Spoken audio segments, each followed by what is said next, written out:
Now with a thumbnail. How about that? We got thumbnail power. My glucose level's going into the ceiling right now. I had noodles for lunch. All right, let's see here. YouTube got all their stuff. We don't have a bot on YouTube, unfortunately, but it does have a thumbnail now.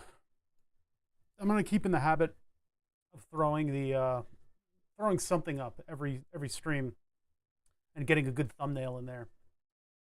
So I've got this document all set up. I do need to redo the text so it doesn't say VOD anymore, because it's not an old stream. It would be a current live stream. I don't think I should say live on it though. I got to see what other people are doing. With their live streams, but thumbnails are that little bit of extra professional stuff to sort of take control of the narrative, you know? All right, what else? My hair looks weird today, doesn't it? There, I need to have that little bit of, otherwise it looks too flat. All right, anyway, GIMP goes away. We need AutoCAD, because this is a hashtag AutoCAD ad. Yeah, I marked that everywhere. Okay, yeah. Fusion 360, we go. Here we go. I had to delete like 70 thumbnails from that document, otherwise it doesn't open properly.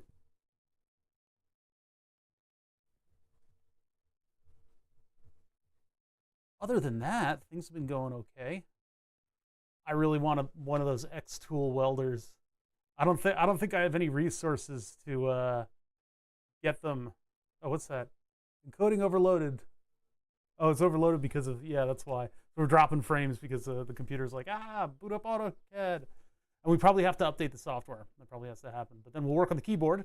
But yeah, I really want one of those X-Tool laser welders. That thing is so awesome. It's 3 machines in one. I shouldn't like advertise for them, but it's like crazy what that thing can do with a bottle of argon. God, that would be really good for projects that I can't talk with you guys about, but I don't know, welding might be a little bit much for that project, but it's probably the strongest way to do things. It'd be great to have just like a desktop little welder. We got to update. It's going to take up bandwidth. That's how these softwares work. Get my audio monitors over here, even though it's not really necessary to have them up. I own so many monitors. The weird thing about streaming is you start collecting monitors. What a fun word, castellation. Yeah, it's quite a thing. Oh, I didn't pop out your chat yet. Hold on, I've been a bad host. Let's open this up.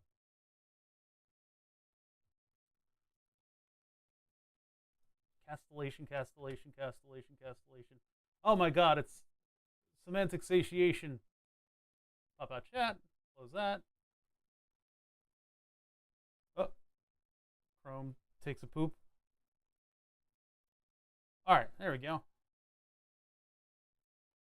My favorite welder was called a spin welder, great for pairing plastics. Oh, that's one of those ultrasonic welders, right? Where it melts the two things together. Afternoon in California. Why is Lawn Dog's messaging not coming up over here?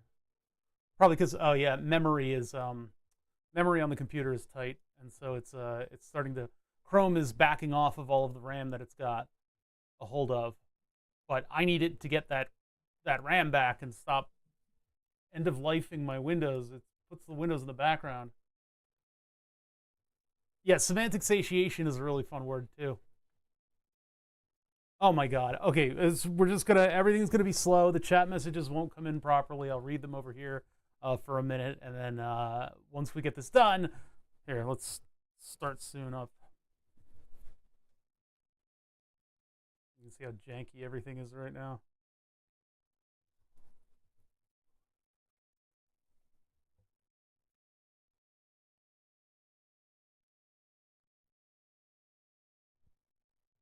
It's trying. This computer is starting to show its age. I don't have a super duper ultra computer to do stream with. We stream with just a sort of average computer. Just switched to Firefox after decades of Chrome use. Seems like eons. Firefox is much faster, but does not eat CPU and memory. That's the thing. It's not faster. I've actually found that I've done the same exact thing you did. I've swapped over to Firefox on the main machine. I still use Chrome on this computer because of the interlinked stuff with the different accounts having two totally separate. But I found that Firefox is starting to slow down in certain places, like YouTube reloading my subscriptions, because I don't go with the YouTube recommendations. I always do what I'm subscribed to. I very carefully curate that list of YouTubes that I'm keeping an eye on, and so I don't know. At first it seemed faster, but now it's kind of starting to show. And then the only other thing that I found hard to adjust to was the ripping of tabs and placing them into other windows. A little bit more clunky. It still works, but it's just a little bit more clunky. Yeah, see if it remains super duper good. Oh, see, those are coming through. They're just a little bit slow. But yeah, there's this X-Tool laser welder that everybody's ranting and raving about, and it's like a $6,000 entry level. Like, to get into the door, you need $6,000 for their lower wattage version. But they also sell it with an XY axis, so you can do plasma cutting with it. But that's well above the $6,000, and that's much more expensive. So, and it's like, oh sweet, I can actually auto mod laser with a Z. I'm denying that. You're not allowed to say that. You're not allowed to spell it that way. Laser's spelled with an S. Get with the program. It's an acronym. Right. You are now a criminal. Oh my God, can this please finish already? This is like, my computer is like hamstrung with this crap. 34? How big of an update is this? Jesus. Yeah, I'm not going to allow you guys to be Philistines in this stream. We pronounce laser properly in text. I'm a lot more puffy today than I feel like. I actually don't feel that. Ah, damn it. You got around it. Luckily, it's not being shown up here.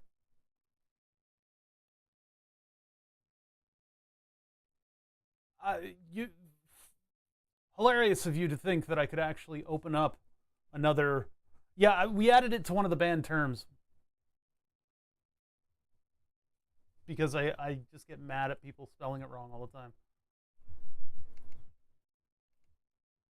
It's not even trying to open in another window. This is just fucked. What is going on? All right, you're fired. Get out of here.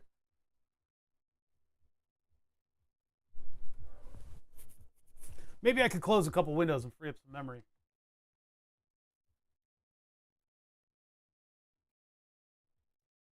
Start at the beginning. Tip 122, don't need that today. Tip 122 circuit, don't need that today. No. These all look similar to what we're doing, but they're not quite the right thing. High voltage DC power supply, get that out of there. Get it out of there. Switching circuits, flyback diodes, D1 Mini Pro. RP2040, maybe we'll need that, I'm not sure. But we'll keep this one instead of that one. Added response to comment, bipolar transistor, inverted. Whoa, what was that? What the hell is this a virus? Something's going down. I don't know what that is all about. Here's Ben Gizmo's circuit. I'm going to put that all the way out here. All this stuff is pretty relevant, though. These are not 5-volt tolerant pins. This is a massive data sheet. We can get rid of that. Node-RED, Discord, Contrib, some other time. This specific stuff we don't need because we have it all in CAD. We do need these two. We really don't need that one. And RP2040 search. PicoPi schematic. We've got open on that one. That's going to be necessary. That's Ben Gizmo's thing. And then we've got Node-RED over here. We'll keep that. Okay. MS Paint we're going to need. Arduino we do not need. We do not need Arduino to be open. GIMP I'm done with, but I want to leave open because I'm going to be doing the thumbnails ahead of stream every day now. Every stream I'll be doing one of these. So we'll keep that. OBS, I need to refresh this chat messaging thing. I haven't been able to read chat because it hasn't been updating. Oh, wait, cancel that one.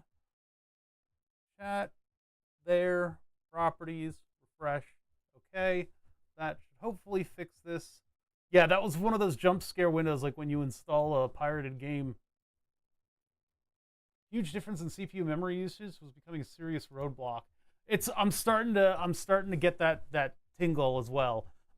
Being able to switch to Firefox if I can effectively open up my 2 different Google accounts. I don't know if that'll be able to do that because I need to have the 2 different. I've got the walled garden of the VOD channel account needs to be on its own. It's its own thing where I'm uploading. Maybe I could open that in Chrome and then I could open the other one in the Firefox with my other account, because that one's how I do all the management of the stream and stuff. Firefox has containers. Okay, maybe I can use that then. That sounds like a thing. Yeah, I've got 3 Chrome accounts. One is VOD, one is my regular YouTube channel. That's also my business email, and then the other one's my personal email. So I need to coordinate. I need to juggle all 3 of those and get that right. All right, so we try to start up. I think we've effectively mostly minimized the RAM usage. Let's just check the stats on the computer. I'll just give you all my Windows key right now. We are using a lot of CPU. 64% of memory, 1%, 2% of the network. That's pretty good. 21% of the GPU. And OBS is taking up most of that CPU. I told it to use other stuff, and then my personal chat window is still messed up, and I don't know how to get this one to work again. I think maybe I just need to close it and open it again. I think that's how I got it to work.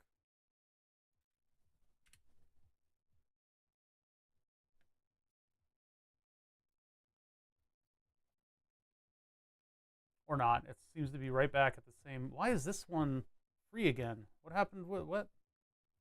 Did I have multiples? Yeah, this is multiple trying to explain to the big dumb streamer how to do stuff.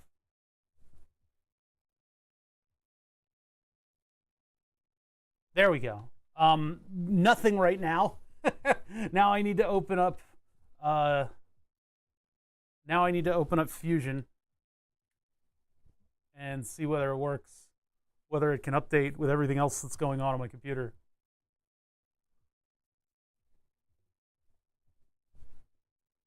This would be easier to do if I didn't. Well, multiple computers would be a nice way to do this. Have a computer that's just responsible for streaming, and then another one that'll run all the software. But I don't really need that. I don't really need to do that setup. Although it would be kind of cool for like CAD streams like we're going to do today. Me not sitting at this desk, if I could be sitting at my normal computer, and yeah. But we'll just do it this way. We'll do it this way. It'll be a bit of struggle. Nobody say anything while we download this update.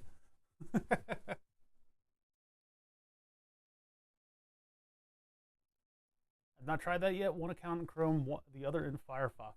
Yeah, I got to do the multiples because it kind of walls off the different things.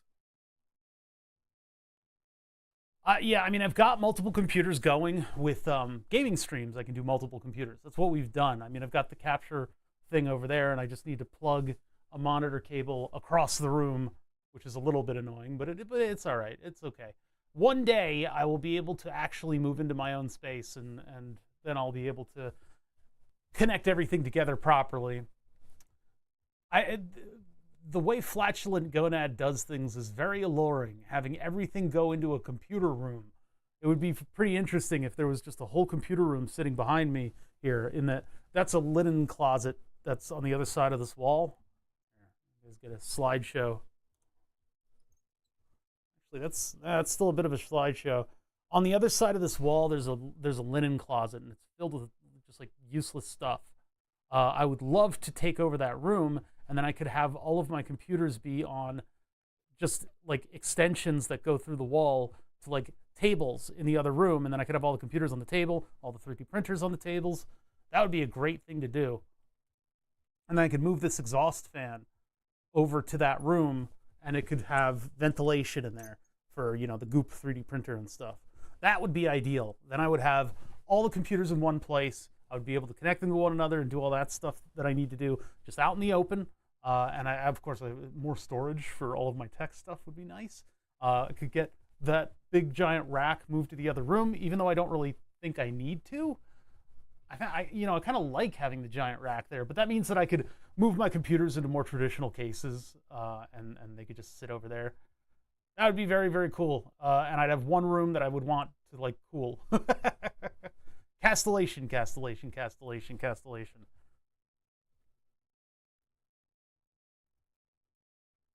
My Stream Deck is super. It's not responding. Castellation. We have to go in and edit some parts. That's going to be the kind of sucky part of the stream. Tried going into multiple Gmail accounts on one browser, but it was foobar. With Chrome, you can just well, actually, in Google, if you open up Google, your account is on the upper right. You just click that, and you can drop into the other one. I just for some reason on Firefox, it doesn't show the two accounts under one wing. You have to like add an account, but it's pretty simple to do. It's not that hard. But with Chrome, if I shift click on it in Chrome, it'll open up and say, hey, do you want to go, which account do you want to go to? Don't you freeze on me. Do I need to sit here and just monitor it? We'll just sit here and just monitor it. Just stay in the program. Keep this focused. And I'll try to keep up with chat. You guys are on 2 windows over here that I think will update. Currently building a shop. Oh, hell yeah. Need to cement the floor. Had a roof leak because I'm not a roofer. I don't know how to use a caulk. I don't know how to use caulk, though. I want to make my 3D printer an electronics hobby area to free the garage for car-related nonsense. Yeah, that would be... My ideal is like a little warehouse. Like a little brick warehouse. Why do I look so puffy today? I just woke up on the wrong side of the bed, huh? And I'm like looking over here to see chat. So when I look at my own image in the stream monitor, it looks terrible. If I continue to look at chat, I think I'll look okay. But I don't know why I feel like my face is just like inflated today.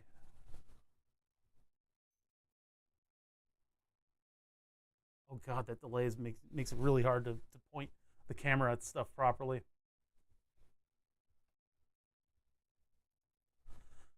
For some reason, this update is totally hobbling my computer, and I think it's because I've got multiple image editing programs open, as well as Discord, and OBS is churning away at whatever resources it can get its hands on, while Chrome had about 500 windows open, so things were kind of under distress. This is a water-cooled computer, though. There's like salt lines on the reservoir. Maybe I need to wash that out at some point. Probably because I tried to put in that cloudy stuff and it just made it look like body fluids, a particular body fluid.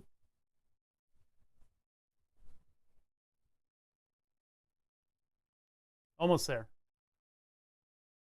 Once Fusion gets running like normally, it's not that bad on the resources of the computer, but it's just until it gets all situated, it's going to take up all the resources that it can get its hands on. So it is unfortunately bucking up against OBS in order to do this task. If I were a rich streamer, I would have 2 computers, and one of them's sole responsibility would be to encode and upload the video. But unfortunately, that's not how we've done things here. I've got a pretty powerful gaming computer that is sitting idle right now, and then I've got a decently powerful, somewhat yesteryear technology level streaming computer.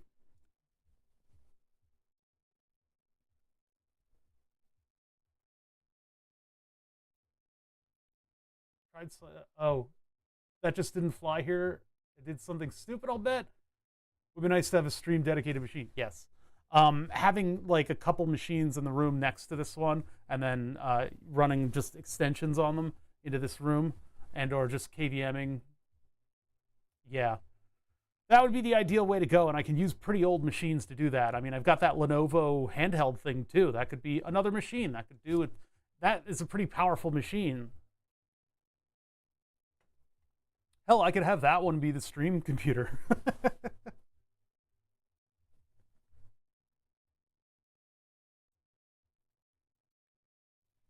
Come on, bud, you can do it. It's that last little bit that should be half of the bar, because it just hangs.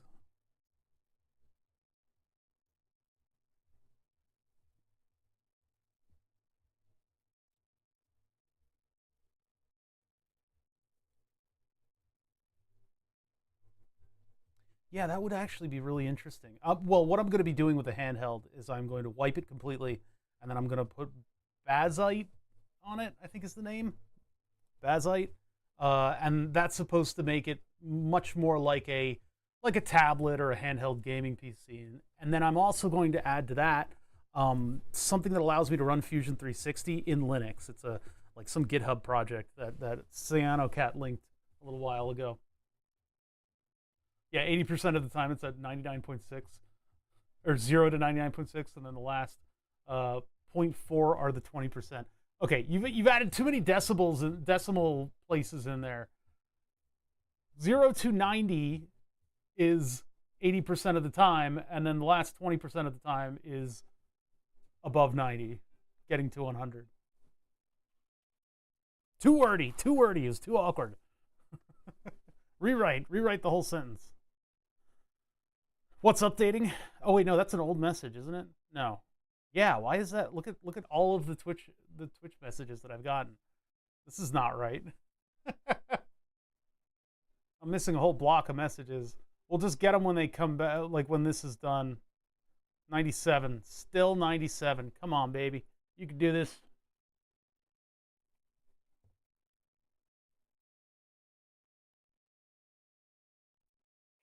It is just not moving.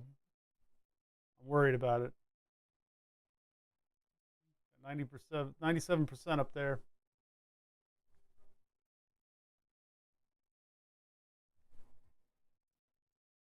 CPU is still getting churned.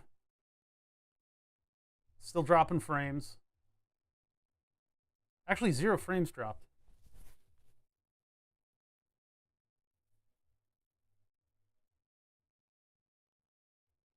I don't think we're salvaging it. No, it's gonna make it. It's gonna make it. The program is still somewhat responding. Usually that stuff gets all messed up.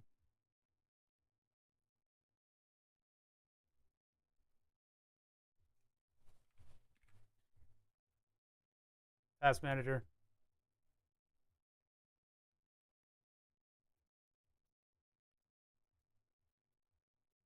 This is more struggle than I've seen this computer have.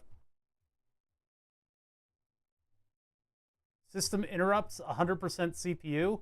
Okay, oh, here we go. Now we're back. Anti-malware service executable. What are you doing, anti-malware? You're not supposed to be doing anything. I've turned you off on this computer.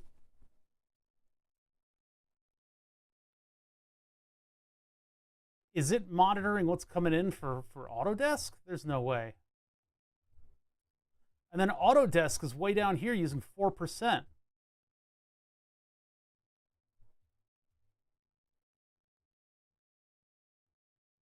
Okay, so Fusion is indeed eating all the memory that I have.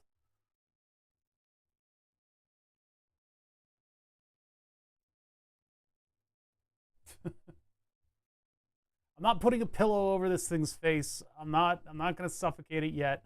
We're still at 97. We're kind of stuck there, it seems.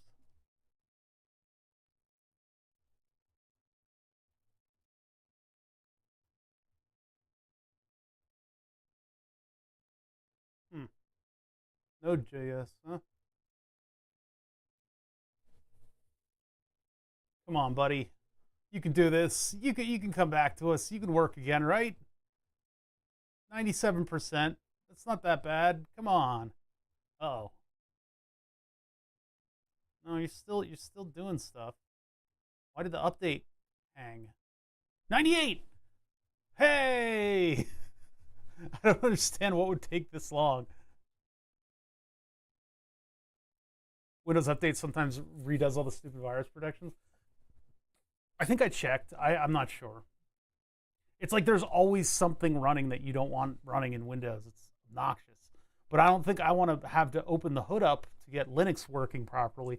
Hopefully, I mean, the distros that I'm looking at for Linux, hopefully they're in a state where, for the most part, I can just install them and they'll work. I hope that's going to be the case. And then for everything else, I can drop down to forums and see what people are saying about getting this specific piece of hardware running with this specific OS. I think it's common enough that I'll be able to find that, get everything working. I hope so. This sucks. This is like the worst. My computer is starved for resources, and Chrome is probably fighting with OBS and Autodesk in order to do the business of updating. But I don't think it's downloading still. I think it's like unpacking. Yeah, when discussing Linux, the out-of-the-box functionality is not necessarily going to be the case. I'm hoping that it's common enough. Defender is defending against every incoming byte. Why is it doing that? All right. Oh, I can't even go into the control panel right now because everything's so slow. I just have to let this kind of play out. Would Defender be interfering with Autodesk? I don't think it would be. What's up, Nanocat? Castellation. Yeah, that welder, that X tool welder looks so awesome. It's unfortunately $7,000 to get your foot in the door, and then if you want that XY thing to turn it into a plasma cutter, it's another couple $1,000s. I think that brings the low wattage one to $12,000 USD. So it's a little unobtainable for me, unless they suddenly thought that my influence equated to an advertisement of that value, which I don't think they would. I don't think they would. I'm trying to make you look good, Autodesk. I don't know. The computer is not having a good time, but we can't touch it because it's almost there. And once it's done, Fusion will take very little resources away from the rest of the computer. But for right now, it is chunking down all of my resources. It's just gobbling it all up to the point where Chrome is starting to get out of its way. Xtool Influencer Arc. I can do so many cool things with it. The main thing that I would do with the welder right now, like today, that would be a project that I can't share with you guys.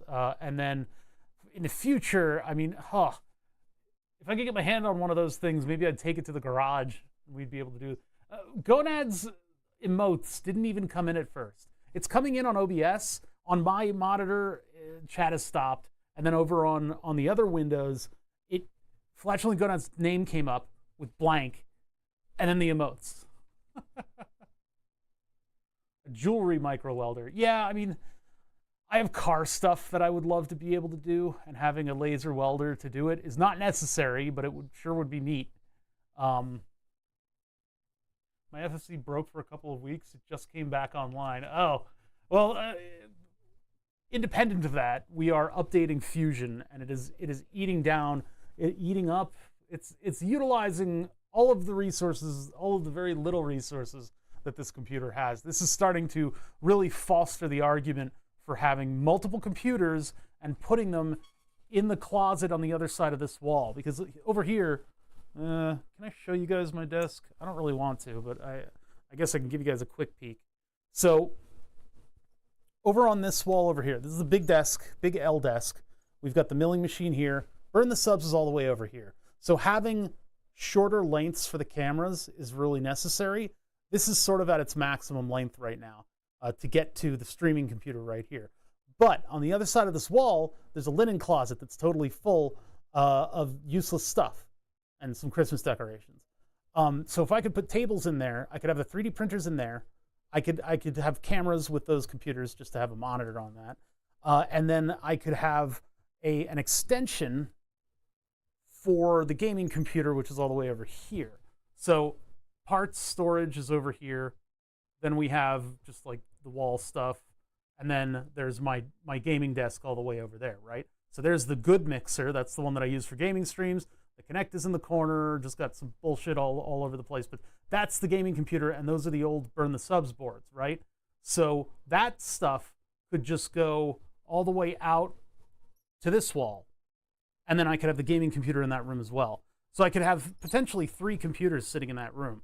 One would be the one that does all the stream encoding and stuff. That would be the server room. If I did the under the stairs in the unfinished part of the basement, then right on the other side of this wall, the stairs go up like this. And so there's like a cubby hole right here on the other side of this. There's a vent at the bottom of that. But on the other side of that, there's space where I could also put computers. if I really wanted to do that. But then, of course, burn the subs, the cameras would have to go way, way, way over. So I don't think that would really work out that well. But if maybe one day I get some space in that room over there, I could expand the shop over there, and that would be a great place to put all the computers because it would be sequestered on its own. Yeah, the only way that I would be able to shove air through it is if I moved this. Hold on. If I moved this vent over, because that vent goes this way. So I can easily just move that to the other room. But that's like a bathroom vent. That's not really the right kind of vent. I don't know. Maybe I could put something up, like some kind of, I could utilize the duct, and then I could put like a big fan on it or something. There's a vent on the floor that's literally just an air pass. So all of like the air handling equipment can get the air from this room. So I keep this window open over there, and if the furnace turns on, it'll be pulling air through the entire room. It's literally just a plate, a vent plate with no duct behind it. The closet, though, does not have any ventilation. That would be the big issue, is running the computers in that closet. I could open the door, and then air would be able to flow in and out. But if I keep the door closed, that means no dust, and I would need something to exchange air. I don't have anything to exchange air. I would have to put like a vent fan, like a squirrel cage fan on it or something. A couple fans at the door. Yeah, maybe something like that. But if I would like it to be fully sequestered so it doesn't get basement dust all over it, right?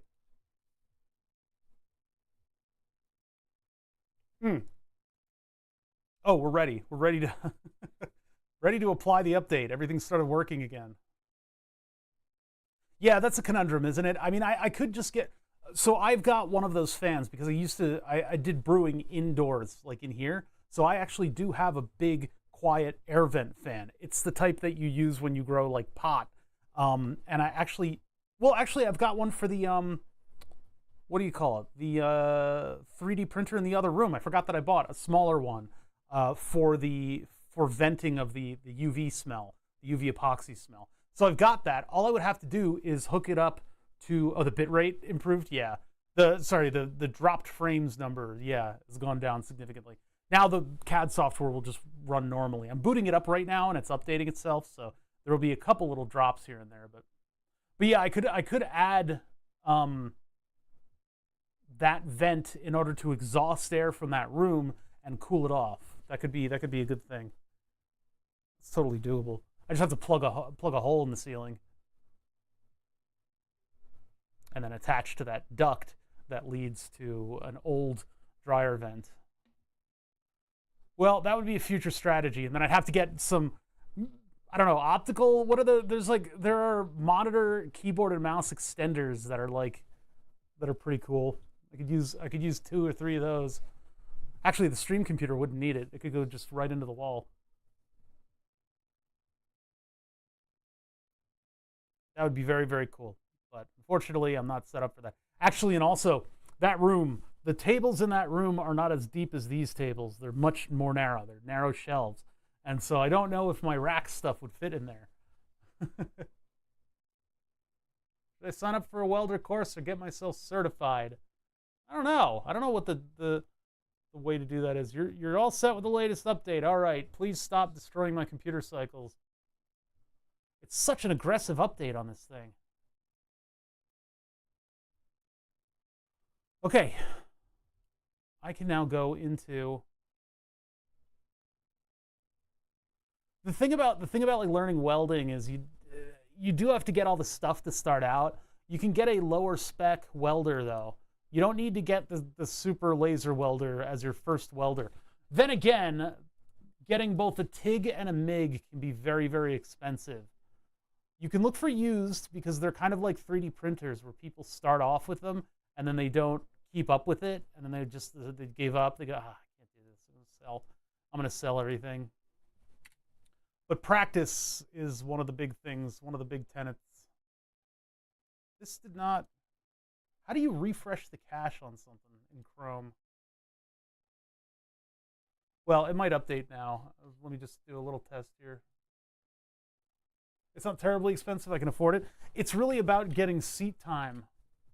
Okay, good. This is working again. It's about getting seat time with the welder. You want to get all your hours in because it's like I wouldn't call it like soldering. It's like playing the piano. is the best I got. I should have practiced a lot more when I had the opportunity. 3D printer, admin. Oh yeah, that's right. I put everything in admin. Stream projects. Code QMK takeover. I need to reorganize this stuff. So I got the V1, which we already got a PCB for. We're looking at V2. Make sure that it says V2 on it. And this is the much smaller one that is using the RP2040 directly. We're going to be spending our day in CAD, and that pays for my copy of CAD. I love using this program, and I'm used to it, and I can do everything pretty easily with it. But yeah, I have to do these AutoCAD add streams in order to maintain my copy.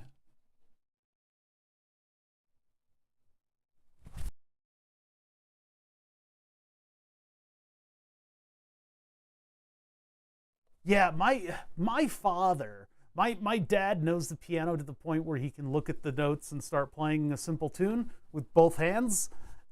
I took a lot of piano lessons, and I'm crap at it. I never really learned all that well.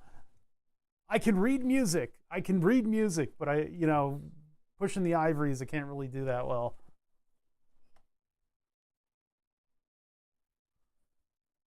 We had like a super duper grand piano in our house, and the head cracked in a way that was unrepairable. Read only music. It's all I can read. Wait, that's not what that means.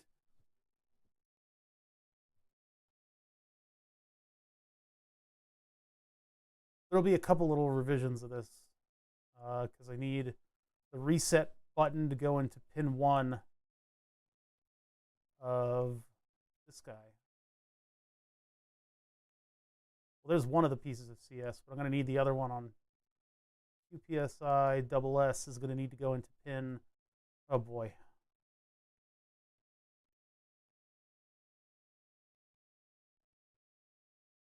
Yeah, it's bad. We had it for a long time just as like just a piece. It was just a thing, right? It was just an object in the house. And then, had people come in and look at it, and it's just like, nope, it's dead. It wasn't even worth sending to a piano repair shop. Who knows what happened to it now? I went to a restaurant the other day with my buddy for lunch, and they had a table there that was a broken up grand piano. All the piano parts were under glass. Felt quite a twinge there. What? You read twingy notes? Like they're the wrong notes or something? All right. Ready. I think I'm finally ready to work on the keyboard. I'm trying to do thumbnails for YouTube now. I don't know what text to put in there. I don't know if I should put live stream in the corner. Maybe I should say live stream. I don't know what other creators are doing. Let me see if I can look in. Open up YouTube on stream. We're now a React streamer. The piano story felt like a campfire story. And then it turns out it was a ghost the whole time. Ooh. Yeah, Louis isn't putting stuff on his live stream stuff. I think Fix the Flat Earth live streams are like super like busy, but Louis just has like he's been using AI and it's been a little bit weird looking, but yeah, I think we're good. I think just having the emote up there and then the frame around it, it'll make it look 10 times more professional.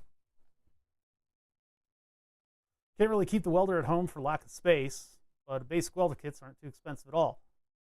Yeah, I mean, if you can find a place too that would teach you what to do.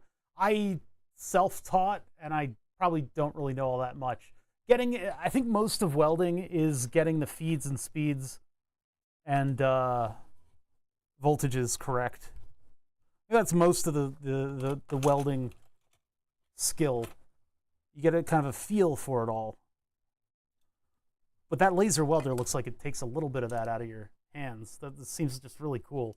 And I guess in all of the examples, they got the feeds and the voltages or the dwell time like 100% proper. So that every weld you're looking at is like the most gorgeous weld you've ever seen. That's a trick with those things. The thing I hate about this is no matter how tight, see right there, I got it tight to the point where it hurt my finger and it still springs back. You really have to wrench down on this thing to make it stop. Urgh.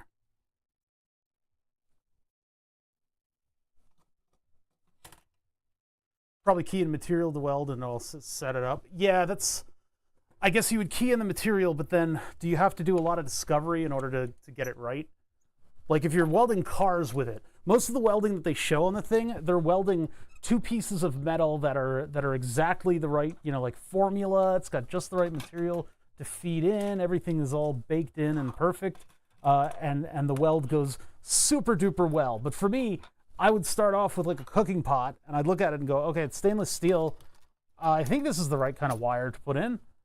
We'll put this wire in, check this out. All right, get that ready to go, and then blow a hole directly into the side of the thing.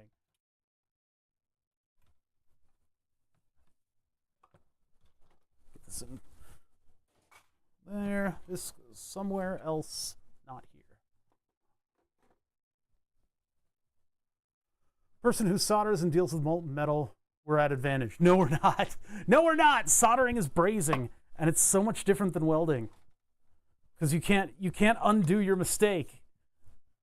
That's the part that kills me with welding versus soldering. Thought electric cars were meant to be quiet. Next door's Tesla sounds like Dr. Zoidberg every time it leaves. Yeah, it does. Yeah, it is. They make some weird noises. We have a couple electric cars around here too, and I actually saw like a huge one of these huge SUVs that was making electric car noises. Very strange. But they are, yeah, they do their little that's all the phases, rotating around and pushing things. Oh, they have that much control over the electrons rushing into the coils. My brother was talking to me about he has an electric car project that he had in mind, because I had to share the brainworm with him on the Volvo Amazon, because I'm never going to be able to do it unless he got 100% behind it and decided to bankroll the whole thing. But he was talking about it too, and he was saying like there was a certain kind, like the Leaf motor apparently is a good donor. And I'm like, it doesn't matter what motor it is, it's just a 3-phase motor, and then you put a cooling line on it and attach some sensors. Like there are third-party controllers that can handle that kind of stuff these days. I'm pretty sure.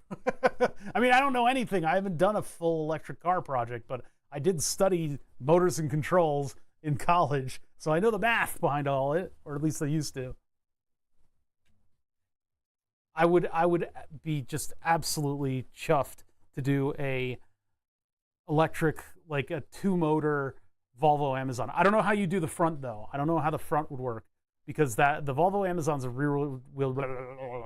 It's a drive car. It's a rear wheel drive car. Don't know how that works, but it does have independent suspension. So yeah, sometimes they add speakers to the electric car because they're too quiet. That's wild. They got to make the car go whoop whoop whoop whoop whoop. Excuse me. But man, hey, X Tool, get me like a little warehouse with like a bed in it, and I'll move all my computers in there. And as long as I get ramen noodles every now and then, I'll do a full Volvo Amazon electric conversion resto update mod. Resto mod update. I would love that. That would be so awesome, because we could, I mean, obviously we're good on the electronics part, right? We could even come up with our own controller to control the car. I've got that in me. I could do that. But I mean, it would take a lot of time. It would be better just to buy something. You know, oh, $1,000. This will control your car. Okay, cool. But anyway, you know, redo the interior, get rid of any, you know, what was it trying to mealworm, wormy, any dust holes, any rust holes that it has, and having something like that tool that's a plasma cutter, 2 types of welders, sort of, and also a rust cleaning machine, because you can use the white laser in order to blast away rust stuff. That would be just awesome. It would be like, can I do this with one tool? That would be super cool. Oh, to be a popular YouTube creator. How do they even bankroll these things to start with? I don't understand. Like, some of these channels where the guy just keeps buying electric vehicles, they must have some sweet job to fund all that stuff. I'm sad about these circuit boards. I'm actually sad about them because they're absolutely just works of art. There it is. What is Game Zoom even doing in this lineup? Wait a minute. This shouldn't be in here.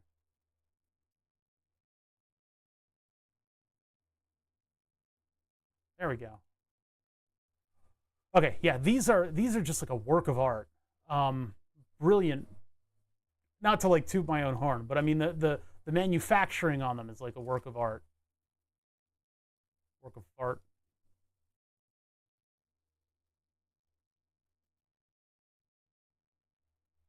It's gonna sound something from Star Trek. There's a picture, and I don't think it's my friend. It might be just internet in general, but I think my friend had a... No, that was my friend's picture. He had a picture of his buddy in one of those 90s Astro minivans, the ones that look like a shuttlecraft, and he was in full TNG regalia doing a Live Long and Prosper, like, out the window. It was awesome. It was such a good picture.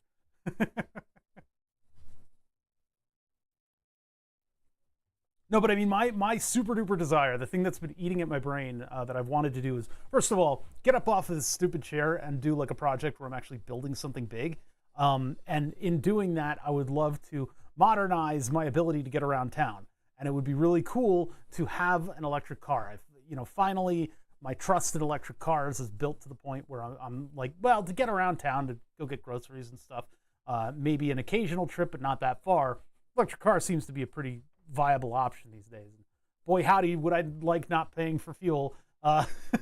Although charging infrastructure, yeah, I would need the full garage here for that. But anyway, I've always loved weird cars and building weird cars.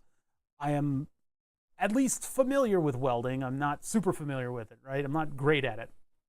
But having something, you know, making an old car into a weird electric car would be awesome. And so, you know, thinking about what you would want to build, every now and then there's an opportunity for a weird car. It's much less, it's much harder these days to find a weird car that's in any decent kind of shape to do a restoration on. You want it to be broken enough that it's, and broken enough and non-special enough that doing this would not be tarnishing it, right? A Volvo 945. Which one's a 945? Which one is you? Ah, yes. The 9 Series.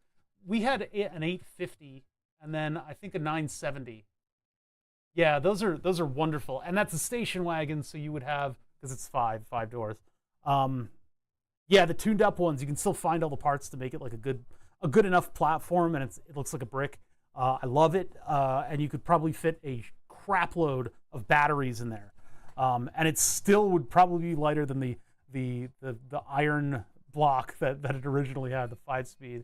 A couple of Swedes had some nice YouTube videos on converting an old Saab to electric. Saabs are always so weird. The thing that stood out for me with Saab, everybody talks about how well designed they are. The number of RPMs that's being communicated to you is being done through vacuum.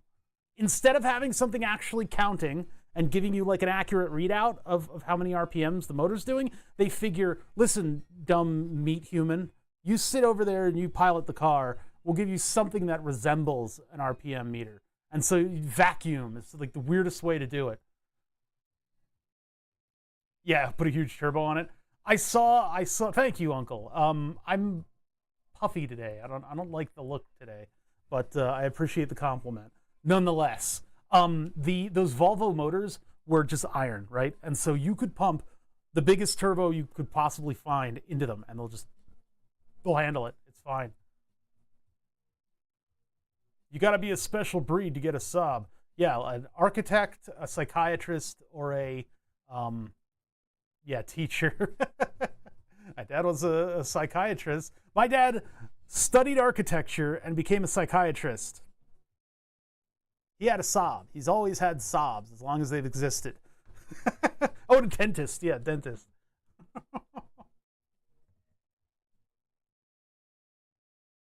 Yeah, the markings on the tack were like more, less.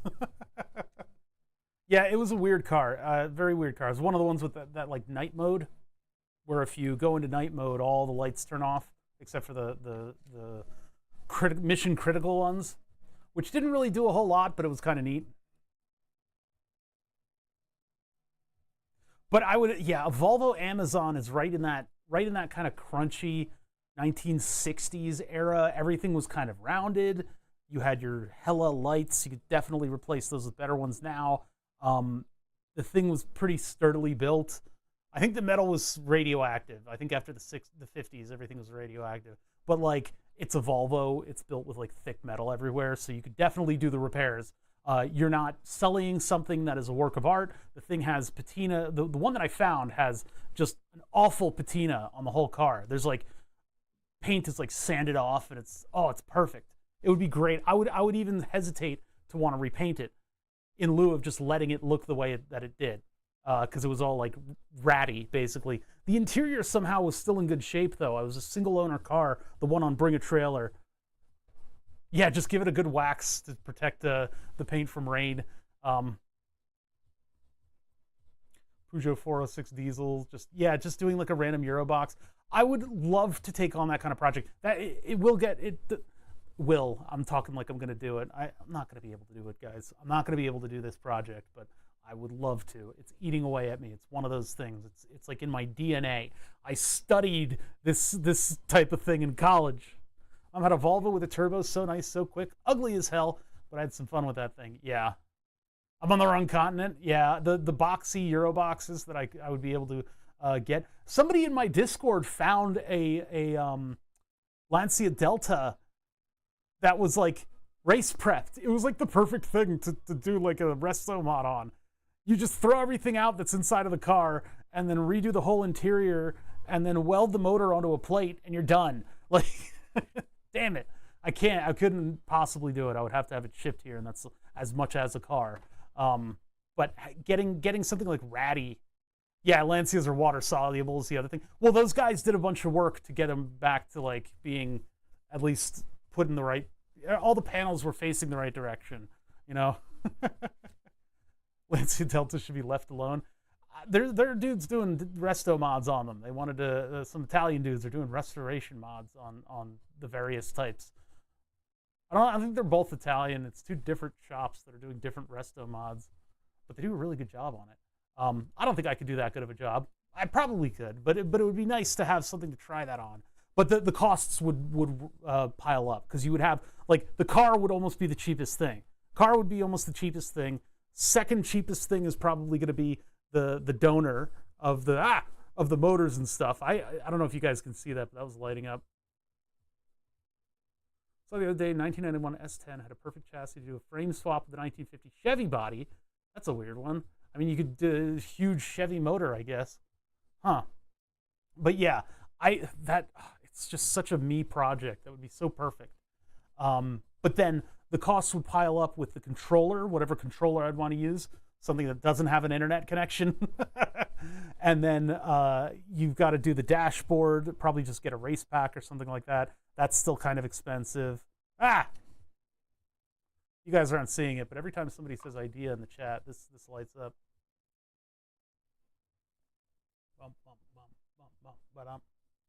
Well, we've almost been sitting for an hour, and I'm torturing myself by talking about a stupid car project that I'll never have the resources to do. I used to have a Porsche 944 back before they got popular, but now all of these cool-looking cars, all these cool-looking cars are so popular, you can't find them anywhere. I would just have to get something stupid, and the Volvo Amazon's not stupid. It's smaller than it looks in pictures, and it actually has a pretty good suspension on it. So that would still fit the criteria of having something that can get out of its own way. Because if you put two electric motors of modern, like Tesla motors, on a car, it's actually pretty sprightly. That thing can get out of its own way. I would love that so much. I think it would be awesome. But Porsche 924 is sort of hated enough and perfect to electrify. The 944, I just love that look. That's a really neat look, and it was originally an Audi design. What about a Volvo P1800 or PV544? P1800, harder to find around here. My brother stalked one in a gas station for half of his life, and he got it. And he finally got his P1800, and he has one. He fully restored it. He installed Mega Squirt on it. I wouldn't want to get that same car. I think the P1800 is a great car. I really love it. Hard to see out of. 944 is basically my dream car nowadays. I got through the mechanical part of putting in a Chevy LS1 into a 944. It would have been my dream car.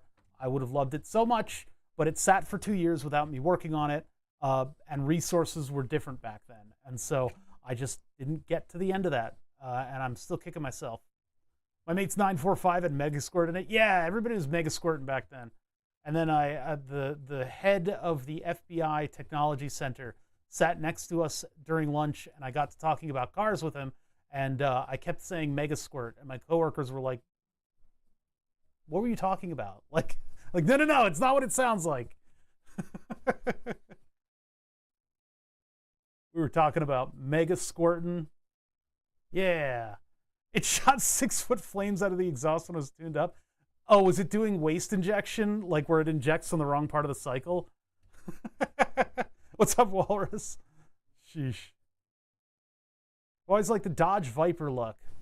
Yeah, I could take it or leave it. I like the 944. I thought just looked like it's like a space look. It looks really like it's blocky, but it's also got smoothness to it. It's really cool.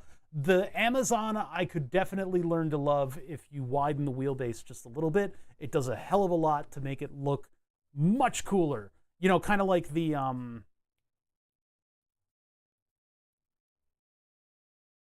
Datsun.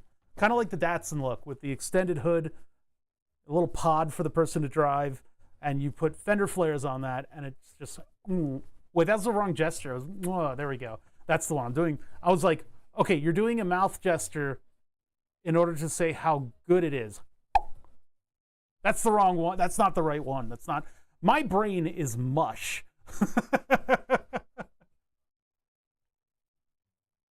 Guy Martin's Vox Amazon. I don't even. Vox Amazon.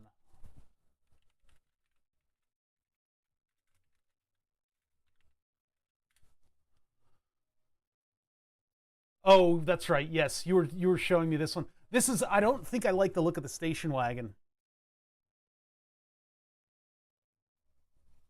Yeah, it's a crazy, crazy car. Who's the one? Who's the one from the one I did? Hold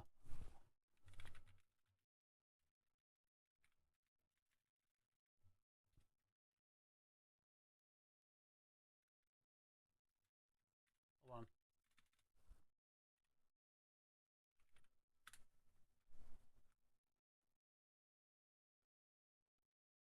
Who is this? This is BMW V8. Apparently, they made it all-wheel drive. I would wonder how. This one. Oh, you guys aren't on that. Hold on. Bring you over to that. I think that's just a great look. I would hate to have the windows be like this. I would be building this to for creature comforts, right? But the Volvo Amazon that I found was on Bring a Trailer. I'll pull it up because it's not like I'm buying it.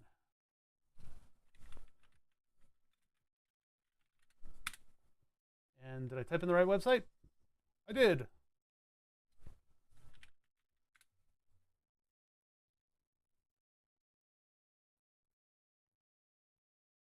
this thing.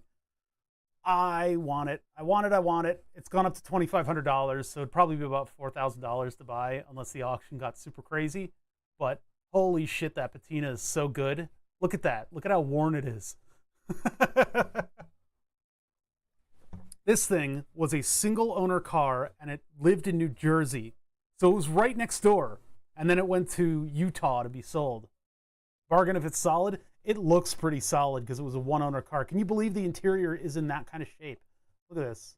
It looks like there's a couple crusty spots, but the underside obviously needs attention. Like, that is what the door cards for Volvos looked like in the 90s. And yet this still looks like this? Unfathomable. Oh, that's where the parking brake is. That's new. Yeah, I mean, totally redoing the suspension and steering would probably be a necessity if you were to do this, but and not just get this thing working again. But man, that would be so cool. Oh, there's no tunnel. It's flat. That's cool, I think, unless I'm just not seeing it. Oh no, never mind. There's a tunnel. I was like, where's the tunnel? Oh, the shifter's all the way over here. Jeez. You'd be doing it a favor by electrifying it and getting rid of the need for gears. I cannot believe that these seats are still... How are those not crusty? This is a 1960s car. How is it? It must have been kept in a garage its whole life. There's the standard cracked steering wheel. I know, it's probably really good to drive as it is, to be honest. This is just every Volvo does this. So that's what... Okay, so here's some reasons why it wouldn't be a tragedy to turn that into your own thing. What's up, Kenneth Hayes? Long time since I've watched. Yeah, exactly. It's like just ratty enough where you're like, it's kind of bad, but this has already had a motor swap too. Why don't the seats look like the dash? Maybe they got... Are those seat covers? Those could be seat covers. I don't know. Either way, like, I wouldn't feel bad ripping out the whole interior, but I'd want just a little bit of a fender flare going on with it too, because I think that would be totally awesome. And I think you'd probably have to redo a lot of the suspension stuff. So maybe you could make it all-wheel drive. This one is. I don't know how. Yeah, replacing the seats entirely. I guess you could just unbolt them from another Volvo. Again, this is not something that I can afford. This would probably go up to, I don't know. I don't actually know. I'm curious to see where this one goes.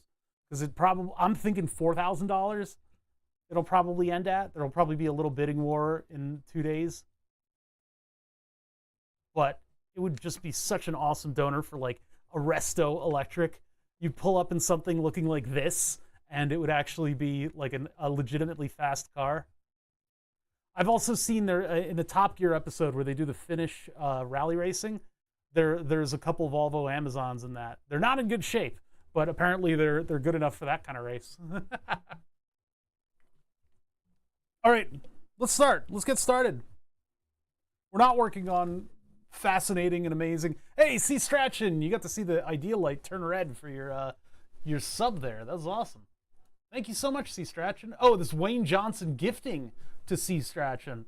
Wayne Johnson, thank you so much for the gift sub. Well, one gift sub will not make that project happen. I need no less than tens of thousands of dollars because I would need a welder again, and I'd want to get the really cool welder that does multiple jobs in one thing. So it would take much money for me to afford a place and be able to buy these expensive ticket items in order to do the job. I'm not Mr. Beast. We don't have that many people watching. Maybe one day, but with the way things are going, probably not. So I got to get that out of my head. I'm talking about it with you guys is a good way for me to kind of make the project seem old and not want to do it anymore. It's just one strategy. Maybe one day we'll have the money for something like that. I know I could do it.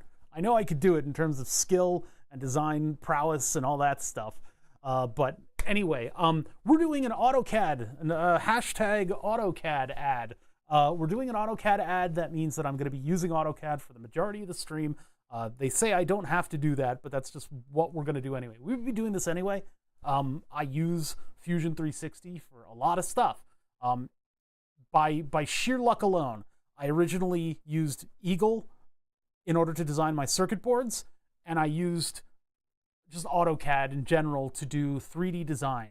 And when it came to finally become a well-rounded electrical maker guy, those two programs had eaten each other and kind of commingled to the point where they were one program. And so I open up this one program, I tune up a 3D printer, I can now do soup to nuts, just all the different types of like makery sort of building stuff. So pretty cool. How long do you think a rebuild would take on that car? Fix things that need fixing and slowly change out things. Full teardown rebuild. I would do a full teardown rebuild on it just because you don't know the state of any of the rubber, being that it's a car for the series. We were talking about a Volvo Amazon resto mod. That's just infected my brain. But it would take a while, but it would be like a totally worthy project. I could get tens of thousands of videos out of it. And then the video making would influence me to work on it more, and I would get super popular on YouTube or something. Those YouTube fabrication videos are popular. But anyway, we're using, yeah, it would probably be like 2-4 years. I don't know, it'd be a long project. You want to get everything right, and even Burn the Subs is taking a super long time for its little resto mod that we're doing on it. Anyway, so what we're doing here today is hashtag AutoCAD ad. I'm using Fusion 360 because that's the program that I'd be using anyway. I am using you guys, broadcasting to you guys as a motivational tool. My keyboard keeps breaking, and the reason behind that is me. I suddenly love Fusion 360 and cannot say anything about it. That's wrong. I have a keyboard and a backup keyboard, and it's a Code 10 keyless. I like the Code 10 keyless. It's got the switches that I like. It's got a decent enough design. The only thing with Code, though, is they originally had the microcontroller on sort of a C-shaped board sitting right above the arrow keys. They changed that to having a microcontroller directly on the board, sort of the natural progression of building a device. Having this thing right on the board and having it towards the bottom of the board means that when I spill my rum and coke on it, it goes right into the clock. And so the clock breaks and both microcontrollers on the board end up DOA. Well, no, they didn't arrive anyway. They're just D. They end up getting the big D. So they're dead and they're unrecoverable, and there's nothing I can do about it. The QMK people, I think, have a project where they've taken over the microcontroller, the Sonics microcontroller that was originally there. But that's not really our speed. If we're going to QMK this keyboard, we might as well put something out like a Pico Pi on it. And so I've got on my desk, the desk that sits behind me, I've got a wire bodge built Pico Pi powered keyboard. And it's been working just fine for a while now, maybe about a year. But I want to make it a little bit more professional. And so that gets us into the wide world, the cool world of flexible PCBs. JLC PCB had a price that I could not ignore on the flexible PCBs. So the flexible PCBs are like a couple bucks, even though the shipping is going to be much more than that. And you can get a very small design onto it. We've had a little bit of trouble with this in getting solder from pad to pad. So I probably should have read up on it a little bit more. This would have been a finished project by now. Doing the pins like this with the ground underneath them was dumb. Cutting them meant that you could get the solder to bridge, but then it would also connect to ground. So instead, what we're going to do is look into castellating these holes. Basically, I made this part, and then I put a board cutout around it. And so I was able to make this sort of 4-leaf clover cutout that allows me to flex this board down to here. Now, yeah, I could solder a wire down for every single one, and I could move it over to another connector, or I could try a flat cable, and I could solder the flat cable down and have it go up to a connector on the board. Those are fairly involved, and with the PCB being so cheap, I'm just going to do it like this. So this is what I've decided to do. Now we're going to put I'm going to put like a strengthening thing behind this too.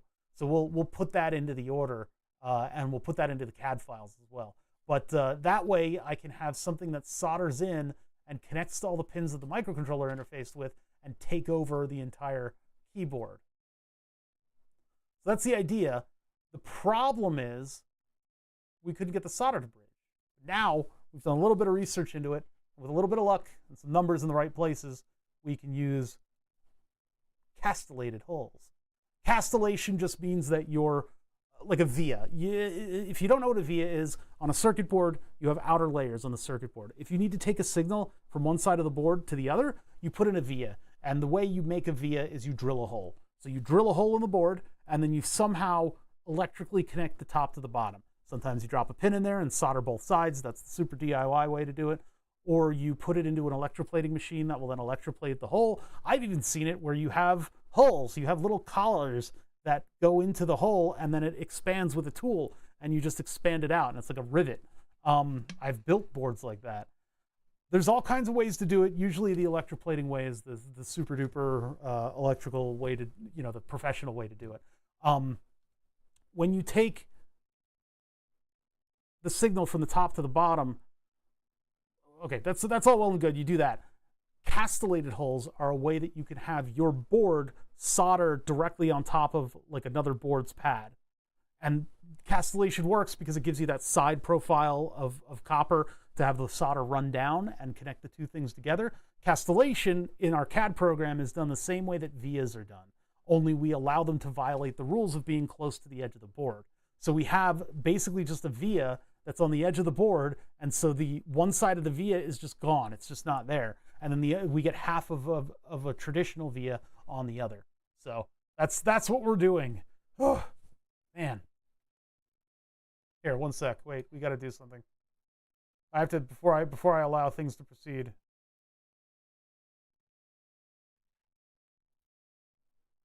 Whoa, lots of update. All right, let's get. Oh, that's right. I don't have any room above.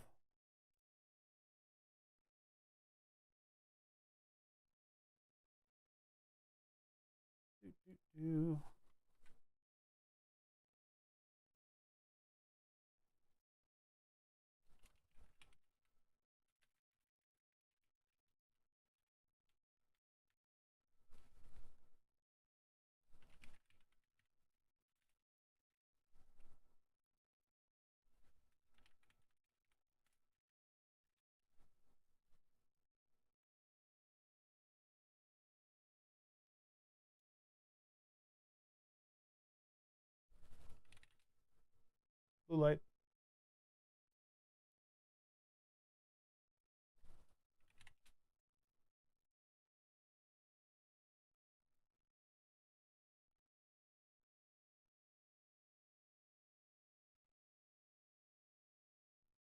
Was that red? Ah, Proteus. Holy haircut. Yeah, I got a haircut.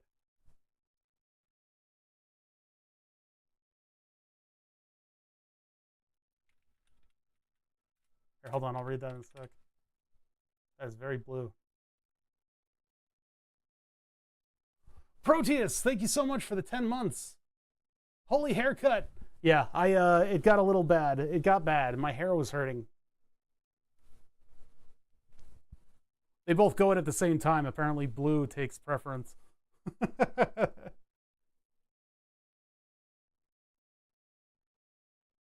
mean, I'm sure there's other color names that I could put in. I actually did not get a haircut. What they did is they grabbed onto my beard and they pulled really hard. Oh, you missed it. That was still blue.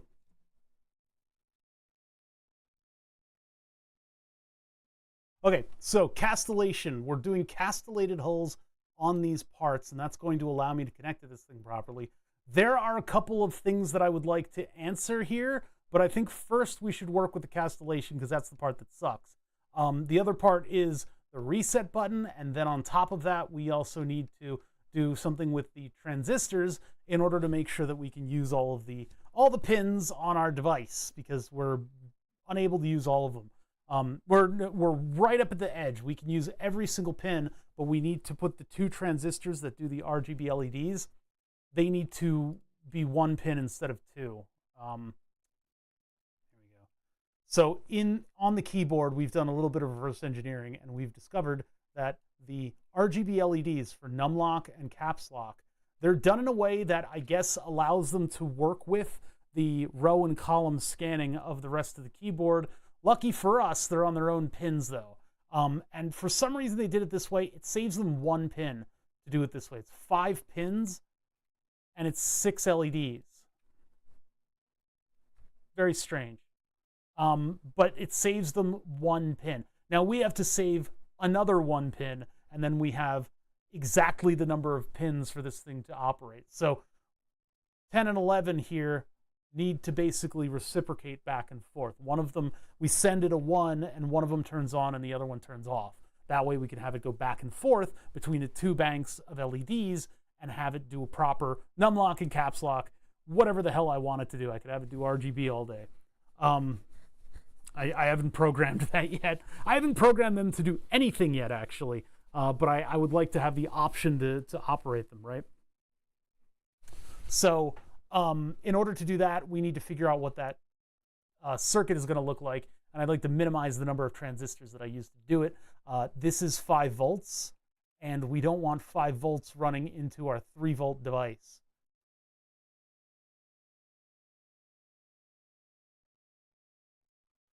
So we want a 3-volt or ground signal to come in through here and not have the keyboard running at 5 volts blow up our microcontroller. So we'll have to figure out what that looks like in a minute.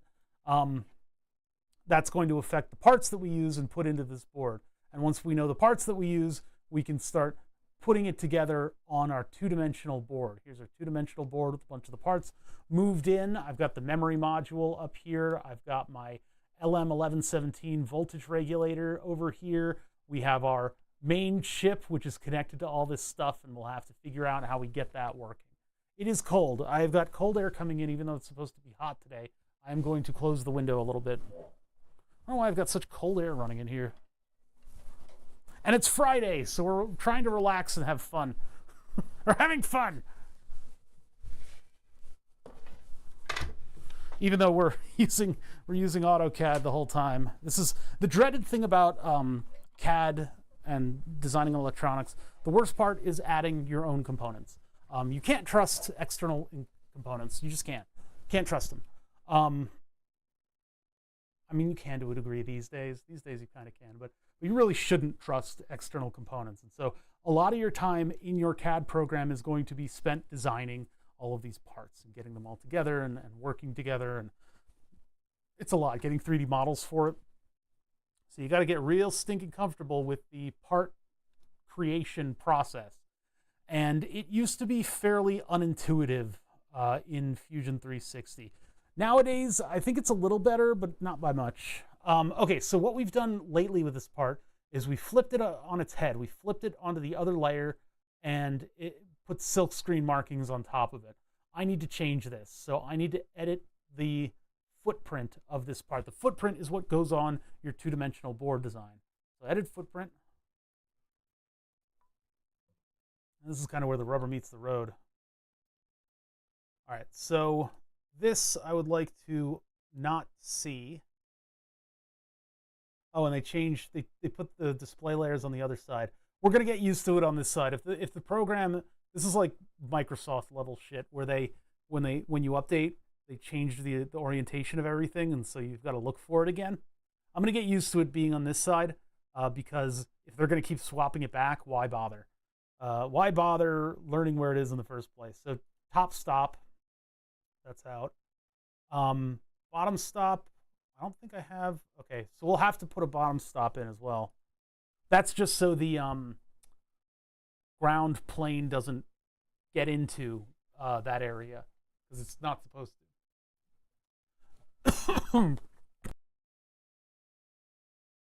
Oh my God. Thanks, Uvula. Appreciate you. My uvula took one look at the little flap that does air or food, and it saw it go over to the air side when I was inhaling, and it went, drippy drop of seltzer, go. Oh, it sucked. Okay, I'm back. My little dangly bit in the back of my throat decided to drippy drop right into my freaking open esophagus. All right, so all this stuff's got to go. All these little silk screen markings. We don't need those no more. I'm dying. Dad, call my mother. All right, we got to get rid of this stuff. If we click and drag from the right side, that has to envelop the whole thing in order to select it. If we click and drag from the left side, the box only has to touch the thing in order to select it. This is an important detail of CAD programs. It's against us! Somebody turn off the camera! I don't want my channel to get banned when I die. Man, I did a lot of like measurement to get those into the right spot. Have somebody fight the ban on my channel. Okay. So those are the bottom pads. How do can I name them the same thing? I don't want to have to append 2 pads to everything. That seems really annoying. I guess I probably do have to do that. And then, well, we're going to add the castellated pads to the edge, and we're going to do it as a violator, a rule violator. So we need to put in a via. I wonder if I could just, well, SMD pad, but then I could draw the other one? Unless the vias are going to end up being pads. What the? Ah!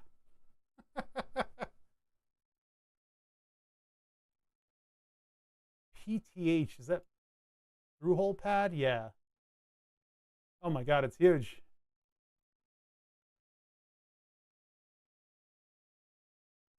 Solder mask topside, automatic, top stop, number 29. Oh, we're on the wrong, okay. Oh no, this is a different, yeah, this is its own little window. Where did that go? Escape.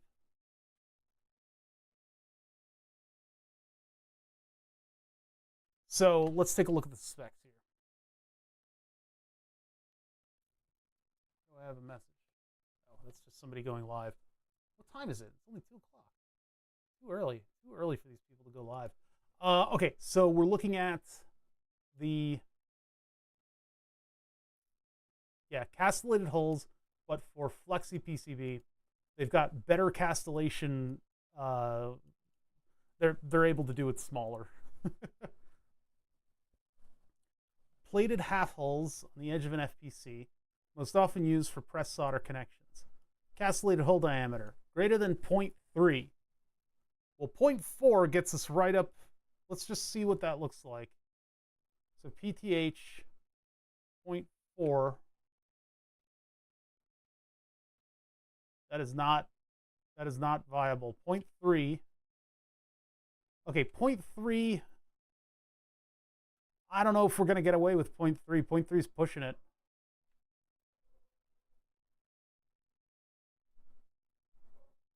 That's okay. And then what's the surround copper supposed to be? Hole to board edge 0.5 millimeter. Castellated hole to hole 0.4. Minimum via size and diameter. That doesn't have anything to do with castellation, does it? Or maybe it does.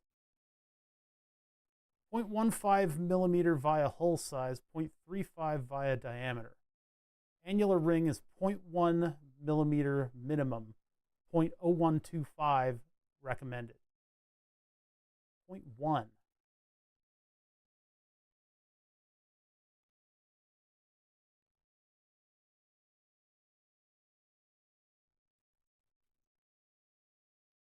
Oh god, that's like nothing.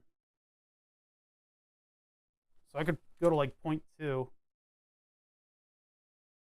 Oh, it needs to be 0.4. There we go. So apparently this is kosher. And we'll have to figure out what the position of it is. I got to put that in manually. I could maybe even make it 0.5, although that may collide with its buddy. That's pretty doable. This is pretty doable. Wait, did that get wider when I put it in? I think it did. Let's see. Well, let's see if this size is okay. There's going to be 3 different connections. It's going to be 3 different pieces to this. Unless I get rid of those pads and I replace them with the castellations entirely. I guess maybe I could do that, although I do kind of want to have that runoff on it. But like if I do minimally exposed castellated pads,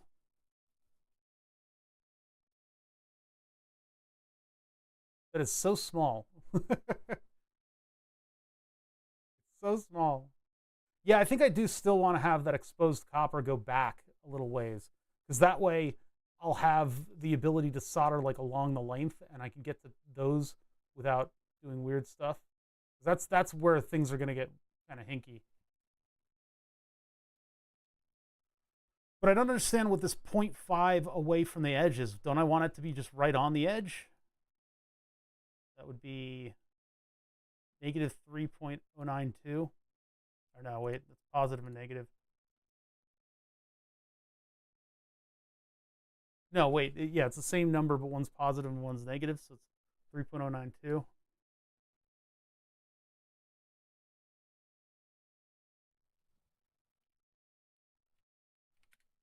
no, that's the wrong one. 3.236.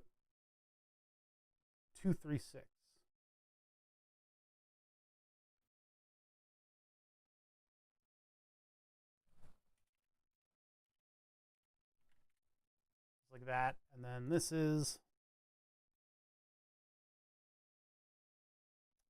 which one? 2.75.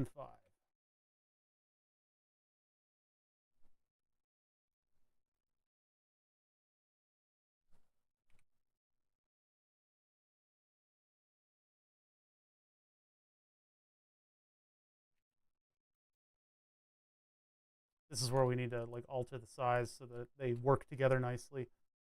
2.25.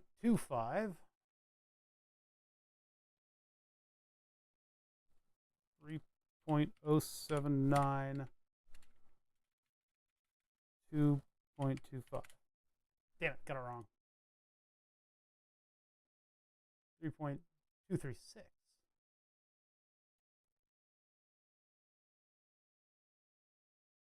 Okay, so 5 is out of the question. It's definitely got to be like 0.4.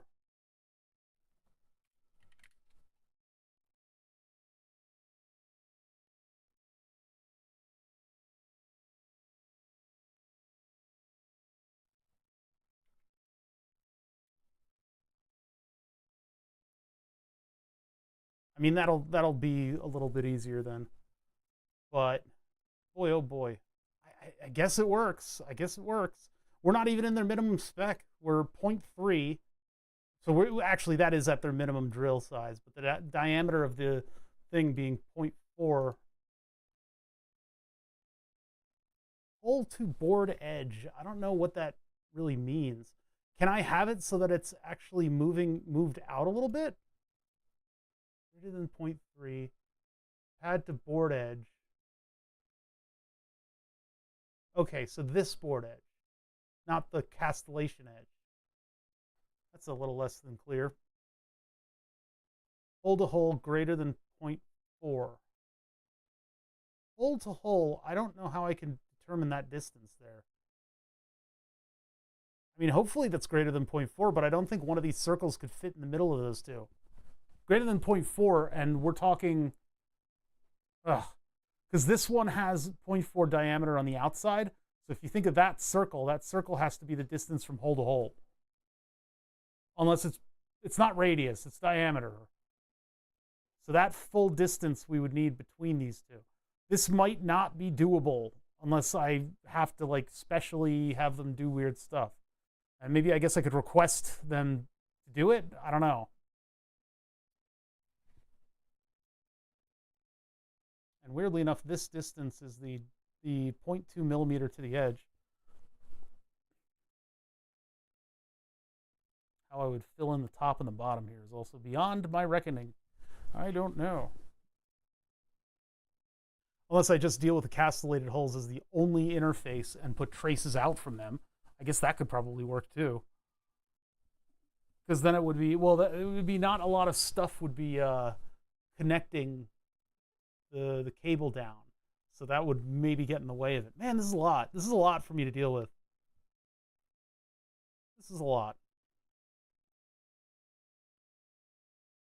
What is our spacing here? This is all based on the data sheet, but I can put in a whole array. I don't need to do the calculations for every single one. Well, unless I just power through it. 3.236.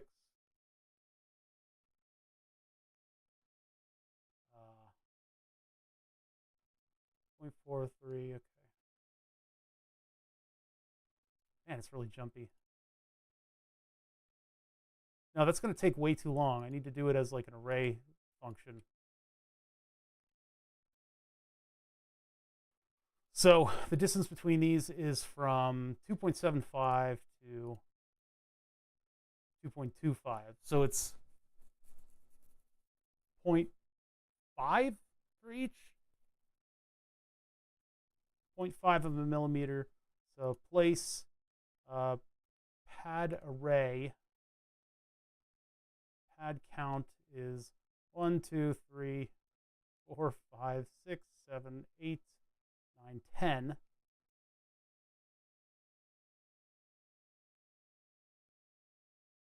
Existing, generate border. Oof, this is a lot. Wait, spacing and but it doesn't specify the pad? Oh.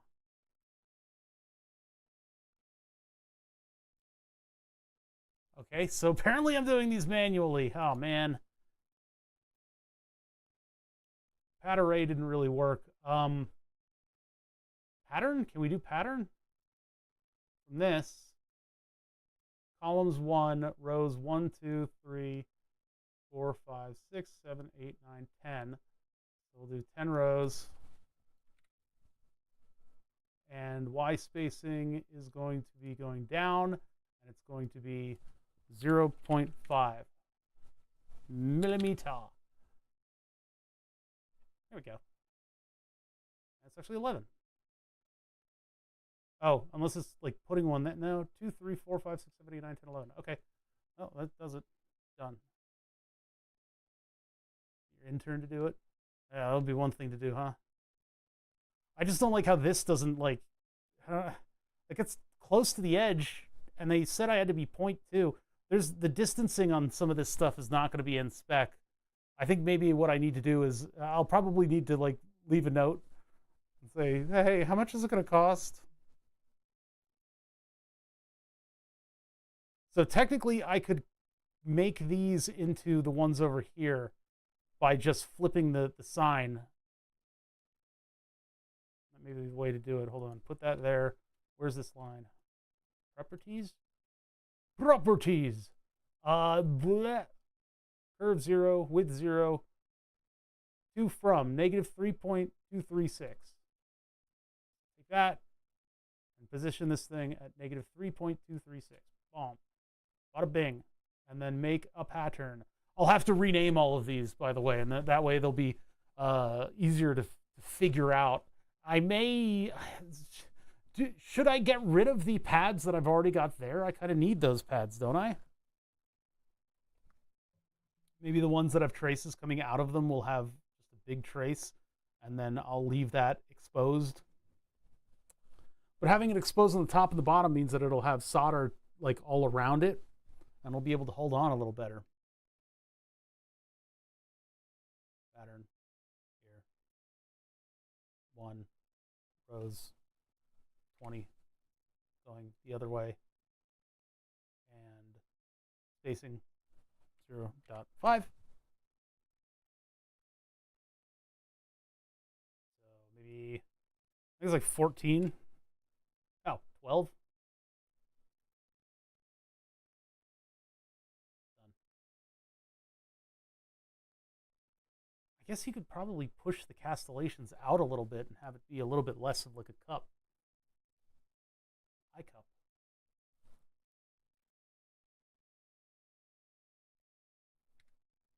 Properties.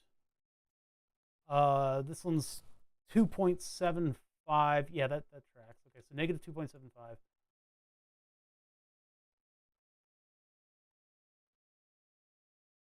Okay, and then this one is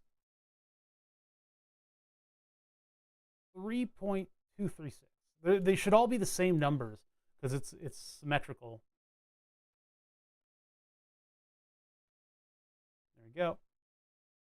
Place, pattern, this columns 13, no, 11, 0.5.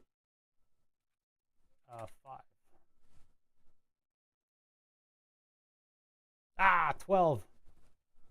Wait, it's 13 and 13? Huh. How many pins does this thing have? And then, what can I do? I could cut and paste this thing in the same position. And then do the properties on it. And then just make this negative. There we go.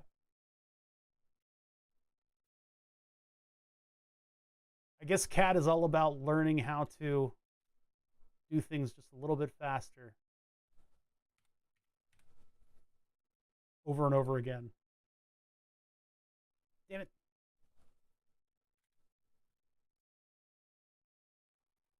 Okay, so these are out of spec. They're too close to one another. I don't think they mean whole center to whole center. I don't know if you guys caught that when I was talking about it. I said it about 50 times. It's just their images are very small. Let's get real close in. Get out of here. I don't even know you.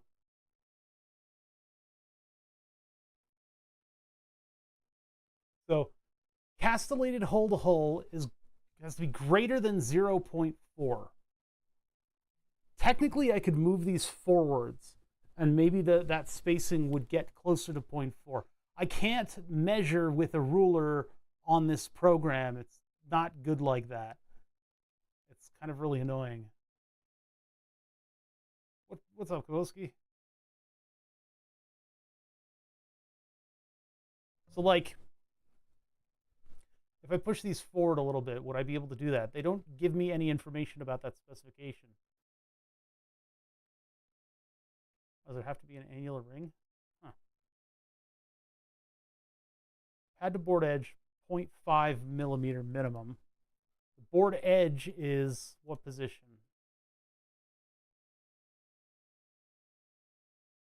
Where is that?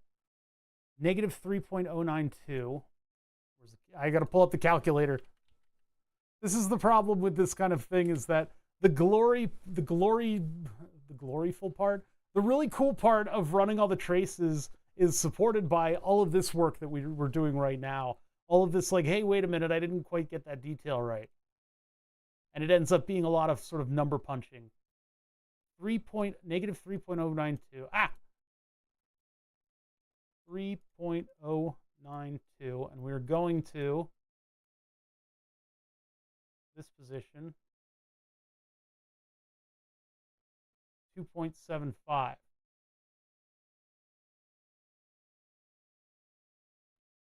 .3. So that's out of spec too. Yeah, we're going to the glory hole.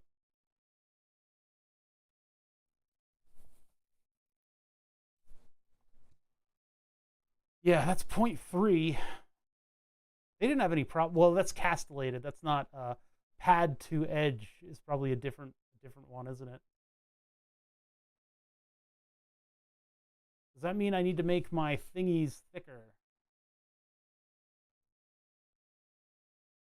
0.5 minus 0.342. I need to add 0.158 to it.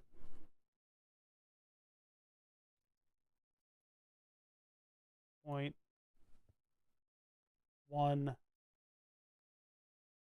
5. Damn it. 9 and 9 is 18. 17.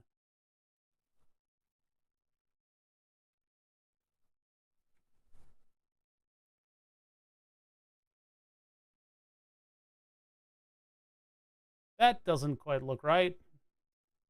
That's not what I was going for. Wait a minute. I'm adding 0.158 to, 0.1. Yeah, okay. I don't know why I put the 1 in the wrong. 158. So 9, 10, 11, 12, 13, 14. So 2, 4. 2, 5. 0. The other one's 8.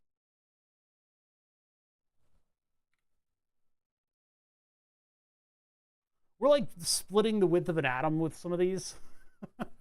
That's going to overlap. I mean, I guess I can pull everything back a little bit. I could pull the edge back. And instead of these being on 3, 2, 3, we could have it on like 3, 5. Like, that's a little better, I think.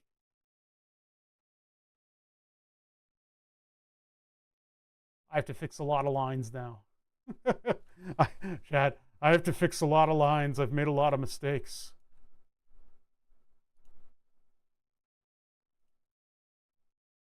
I regret what I've done. Wait, which one? Oops, oh, that's on another layer, right? There's three sets on top of each other. It's like a keep out area and like a couple other stuff. Yeah, we're doing the real glory part now. It might be faster for me to just delete all these and remake them for every one, and moving it back by 0.5. Ah!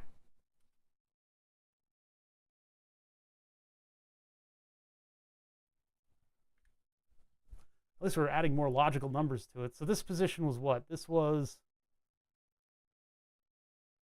3.25 from 3. Oh no, it's 3.5, right? Okay.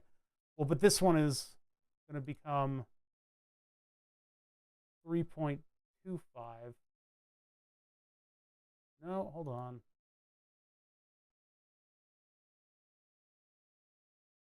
662. 325, 325.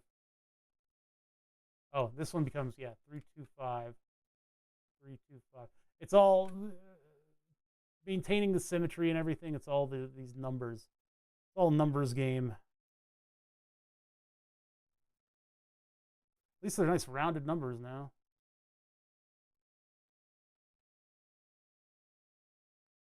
Three, 2, 5. I'll just change all the 3, 2, 5s. The change tool can help with this stuff. I'm always a little wary of the change tool, though. Like, I'm sure it would do just fine, and I could just click through and change to the numbers that I wanted to.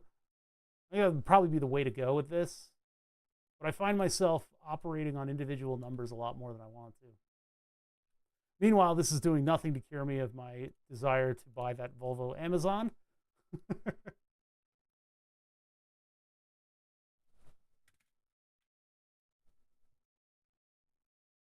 Okay, and then these move back to 3.5, back, forward, whatever. Center is in the center. 3.5, bam, properties. I got to do this for all of them. And all the numbers are the same because it's all symmetrical. And then we need to turn that into an array, but I'm going to get rid of all but one on every single one of these. And we still don't know if JLC PCB is going to be okay with the design as it is. Okay, so we're moving them all back a little bit, and I'm adding castellated holes to all the fronts, and then I'm going to put those pads on the top as well as valid pads for the signals that they represent. What do you do as a job? I do a lot of consulting. That's really where I've breaded my butter for a long time. Finding clients is like the worst part about doing that, and I have a couple still, but not as many as I used to. Moving this up from 3.236 to 3.5. But thank you for the compliment on the project. I try to keep them fresh. We try to do like smarter stuff here, but it doesn't always work out. Negative 35, 3.5. Okay, and then move this one to 3.5. And then what was our number here? 3.25.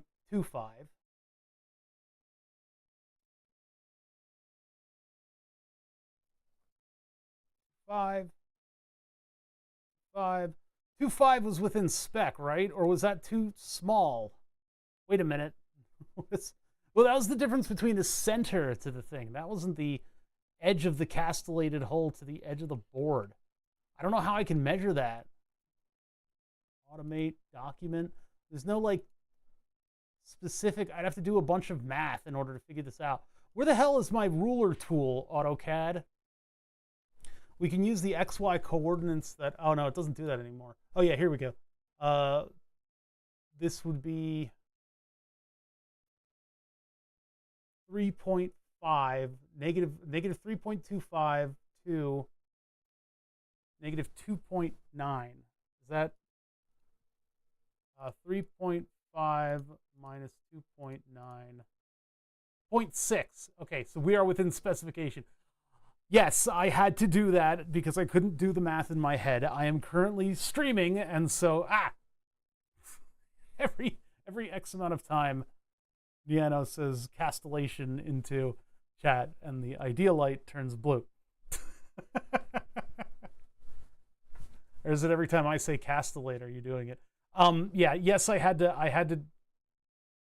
do that math in my head by using the computer, because streaming takes significant numbers of IQ points from you. It just does. It just does. The whole thing that we are actually doing here is we are trying to make a component that represents this structure right here on a flexible PCB, because we had a hell of a time getting those traces to bridge from the flexible PCB to the base there. The only reason I'm doing Flexi PCB is so that I can facilitate these little cable-looking things that will solder down to the pads of the microcontrollers that we've removed. We removed these two. I'm not using them. I'm using my own microcontroller. It's an RP2040. It handles QPMSC, whatever, the QMK. It handles QMK really well. We want to be able to solder these down. The way to do that is what's called castellation. Castellation is when you leave part of a via exposed to the edge of the board. You cut a via in half, and it creates this very solderable thing. We're a little bit out of specification because these things go all the way up to the board, edge. I don't know if that's legal. And you know, I was wondering if I could do a pad on the bottom and a pad on the top and not even worry about castellating them. But it appears that we are almost in specifications of castellation. So it's possible that I could pay, I don't know how much more, hopefully less than 20 bucks more, and have them be a little bit more careful about these slightly out of spec holes. Because it's like the positioning for this stuff is very close, but it's not quite right. Pat on the bottom is illegal without consent. Okay. You handle that, and I'll handle this. So 325, we're changing these numbers, and we're widening out the bands a little bit to be in spec. What's up? Hold on, I'll read that in just a second. 325. Let me just get all my 325s in. 3.25, 3.25. There's a couple layers here that are indicating the cutout of the board, and I forget what they are. They're various layers that are necessary for this. And then we also need to put in the stiffening part. When we get to the stiffening part, chat, we need to put a note on there that indicates it, because we're not using the CAD program that JLC wants us to use. I dismounted my mic to service it. It's gotten a bit in and out, and my Rode mic arm sprung up and busted my chin open. Ah, dude, this thing, like I don't know about the Rode, but those are meant to accommodate like heavy microphones. You gotta be careful around them, man. That sucks. How bad of a gash? Tell us about your nasty gash. All right, so this moves out to what position again? Over here. We move it to, and I'll keep those pads in the same spot and see if they yell at me or not. 3.5. So this is going to be negative 3.5. Negative 3. Blah, blah, blah. Becomes a nice even number.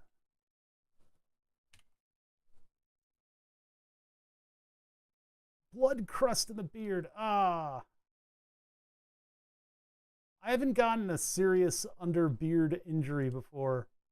I wonder if they would shave me like a dog. And then I have to wear a cone.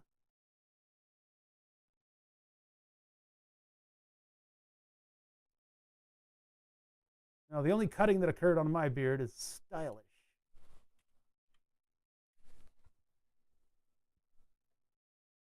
Stylish. Oh, I can't get back to my original scene. Hold on. Twas not a scratch. Ah. So those are at 3.5. I think these get the same exact treatment because this thing is fully symmetrical. So this becomes 3.5, and these become 3.25. Oh, but I don't want to do those individually because then it'll make weird angled things. So I'll do those in a minute. First of all, 3.5 and 3.5, and then I'll move us up. I got to do it 3 times. This is where the change tool will really come in handy. And I think I can probably use the change tool. I don't know. I just don't know. I don't know. Stop asking me.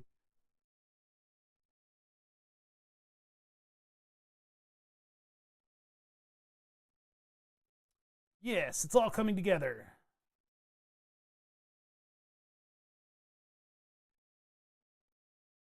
The mic arm smacked it right between the skin and the lower jawbone. Sure method to ensure the weakest thing breaks. And it was your skin. Like down here, are you talking about?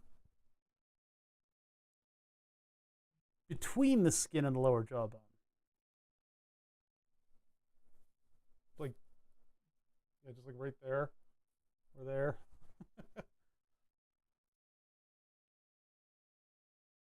Stack populated PCBs and use edge as inner layers.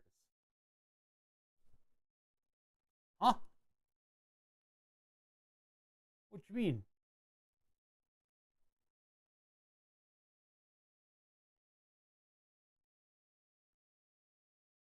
Okay, almost there. Right below the mouth and the chin on the right side. Oh, so you got like, that's like pimple territory. Well, the best thing that I've got for that sort of thing is Neosporin. And you just got to like make sure to loop it in there. It's not fun, but whatever. Gotcha, like on the chin, so lower. That sucks. Keep it clean. That's the biggest priority.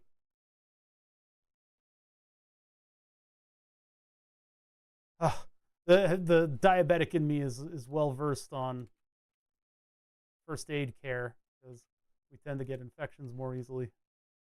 That's getting close, but I think it's all right. 3.25. This is going to set off all kinds of DRC too, design rules, but we allow it to be a violator. That shit hurts. It's like getting an uppercut, sucker punch. Yeah. That sucks. One more. Properties. Parts creation is most of doing this kind of stuff. We are getting into weird territory with this, with castellations and just the abject strangeness that we have to tolerate on this sort of thing. But we're getting there. We're kind of almost there.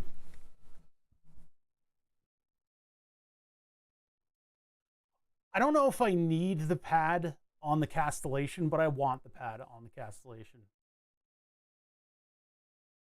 60 about an hour ago, kind of thought something was feeling a little funny. Oh yeah, that's easy. You just drink orange juice. Hey, I'm back down. Good. I had a bowl of noodles, which is not the best carbohydrate-friendly food, but I like it. Columns 12, spacing 0.5. That's between holes, not between drills.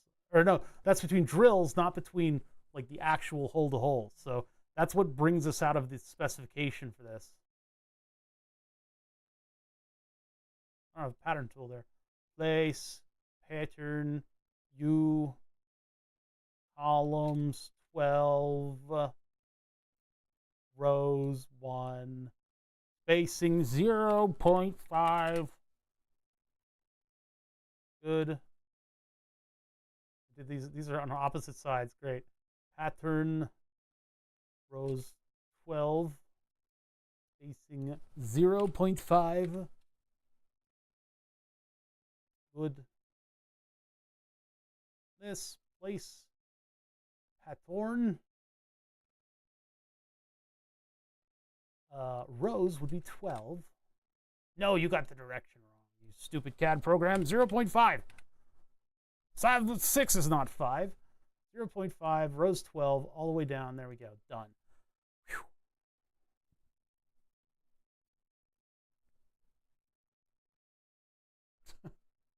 The mic arm did some damage. Oh, no. Are you going to have to go to emergency services over that? Sucks. Yeah, there can be some weird sharp things in the tip of a mic arm, especially if you've got a threaded end. Those threads can be just like a monster. It's like a medieval mace hitting you. Smoking Ed Curry giving away sauces. I don't like getting as a content creator. It's like I shouldn't be receiving those kinds of things. I'm gonna have to do the repeat thing again. The arm did some good work. I don't know if I want to. Hold on, let's change the camera so I don't violate TOS. Oh goddamn, dude. Yeah, that's you might want to get a stitch or two on that. You're gonna want to get a stitch or two on that. You're not bleeding all over the place, it looks like. Jesus Christ. You'll want to go to like a clinic and get that disinfected and dealt with. You've got meat on your face. It's like not good. Holy shit. So I want to have pads on the top. I'm gonna need to give these pads names so that I can identify them and hook them up properly. I guess we can cut and paste our way into that, but I don't think the array is gonna cut and paste into the same part. Like I highlighted these and it only copied one. Copy group is usually the thing that you would use. So I guess we're just gonna have to do array stuff again. So I'll take one of these, move it to the top by center clicking, and then place it down. And then this, we're gonna give it a $sign.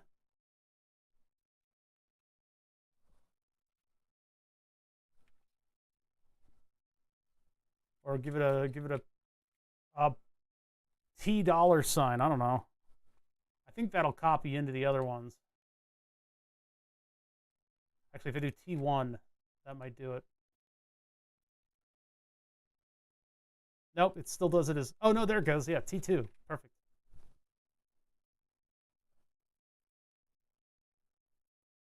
That's a weird criteria to be giving it. If you've got a skin flap, you're probably going to need some pretty high power disinfectants on that. Neosporin can get you only so far with something like that, and holding it closed. Dear God, I mean, if it's a like a barely a shave, maybe, but just keep it clean. Holy shit. I understand hospitals are like to be avoided, but it's still let's not muck around with this kind of stuff. Oh, is that the exact position? Close. Well, it's at least in the right. Oh, no. Okay. Properties. Oh, no, I'm not looking at that one. I want this one. What are your position? That is a weird number. I think that was specifically in order to get them to be 0.2 millimeter from the edge, but that's no longer the case. We're just violating all the rules here. So this one's going to be 2.75, but it's going to be here. Oh God, this is going to be such a mess to clean up. This is going to be such a mess to clean up. What was that? That was no, get out of here. Place pattern from this, and we are going to go 12 rows. 12 rows, 0.5.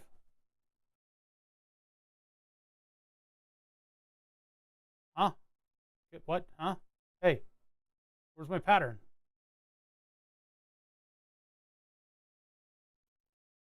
It doesn't, does it not do patterns with pins? I guess not. 0.5, there's nothing else on the drawing. It just doesn't let me do it.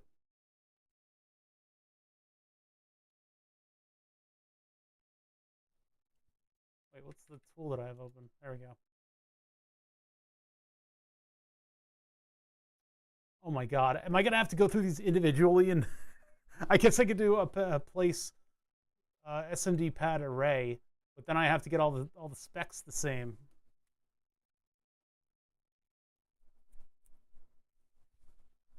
All right, so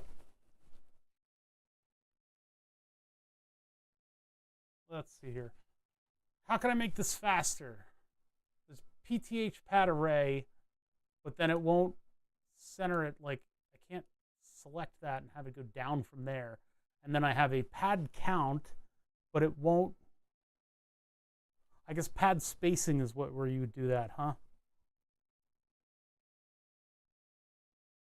That, or I just copy them to a new pad. Actually, will that go by 0.5? Yes, it will. Okay, we can just do it that way. Why are those off by a little? Is that just how it does overlapping? 225. 2242. What? That one's exactly right. What is my grid setting? 0.127. What the?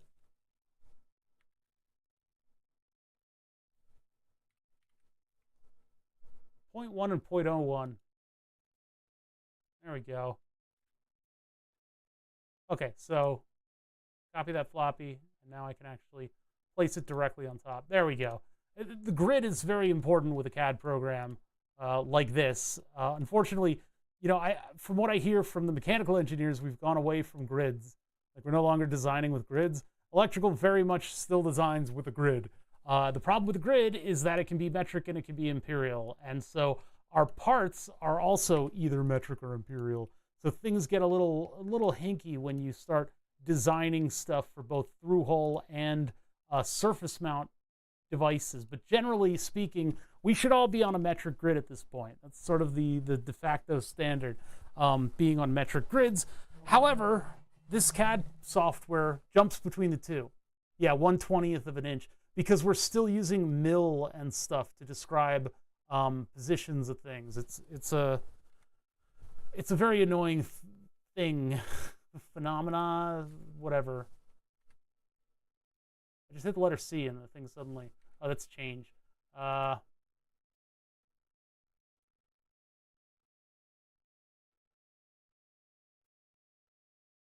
Go. This is making it so much easier. I don't even know if this is what I'm supposed to be doing.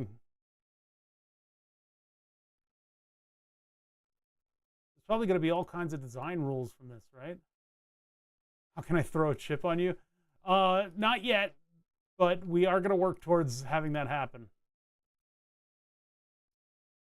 We are going to work towards it because, yeah, that's a fun one, and it's a 100-volt project. It's pretty striking. This is, unfortunately, we're spending a lot of time in parts creation because I'm trying to get castellations to work properly, right? I want castellated hulls on this thing. But I don't know, these are like minimum spec right now. That's apparently okay for castellation, but then they want your board edge to board, or hole edge to hole edge, to be 0.4 millimeters, and I just don't think we've got that. We are something like 0.2. So if I go from board edge here at negative 2.6, negative 3, or yeah, 2.6, 3.5, 2.4. We're 0.2 between hole edge.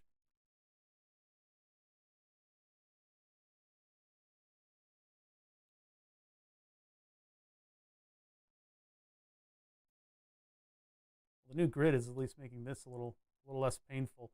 Although it would have been nice if I could have used an array.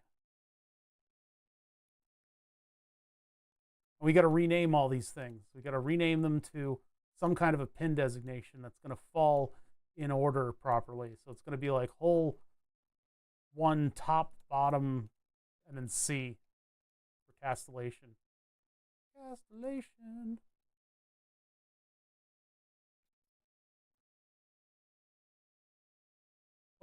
What the? There we go.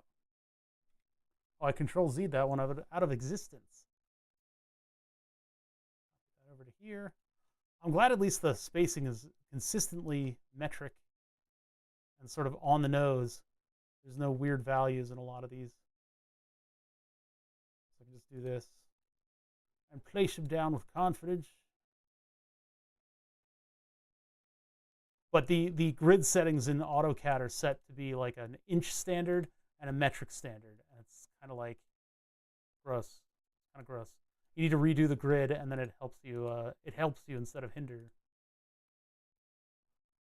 But with parts creation, I deal with the numbers directly a lot, just because you're calculating where something is supposed to be, and you want to get it as close to right as you can.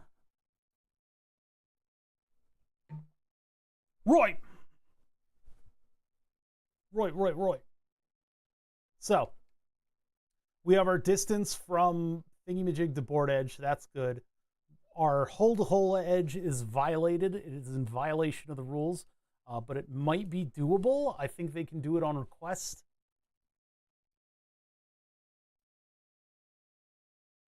Hole-to-hole 0.4. Ours is 0.2.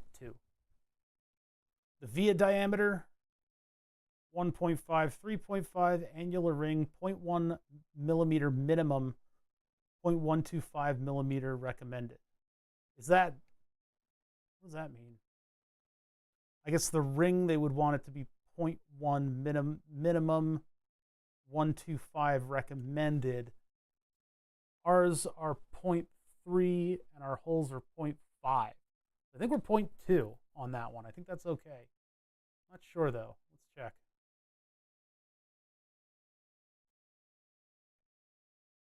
.4, drill is 0.3. So our annular ring is 0.1. So we are at the minimum specification that they designate. 125 is recommended, but I don't think we can get away with that because we'll be too close. Do they specify like a via to via? Hold on. And that's an annular ring that we're not doing. Plated through hole. 3.322 to avoid if possible. Oh man, I just don't know. Everybody was so confident about this castellation and how we were within spec and how it was totally awesome and we'd be able to do it completely and everything would be great. And then they're all gone when it comes time for me to actually punch the numbers into the CAD software. Where have they all gone? I don't know. Cost you 3 ads. This would be pin 1, so 1 top. This one is 1 castellate, so 1 C. And then the one underneath, if we go to the layer thing and get rid of the top layer. Oh, there we go, top layer. I'm going to call this 1B. And the 1 needs to lead because the way that they're going to be on that list is in alphabetical order. So 2B, depending on what generation ruined your brain, 2B could be a number of things. 2C, castellated, and then 2T. This is going to take a little while. Oh, that's great. Look at that. The 2 layers of markings are collided with one another. I guess that works. 3T.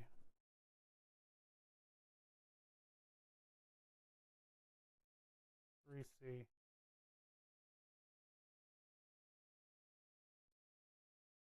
3B. This is gonna ruin me. This is gonna completely ruin me. This is just a lot. Oh wait, no.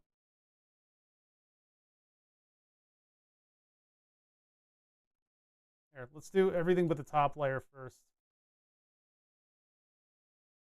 because I can get to it quickly.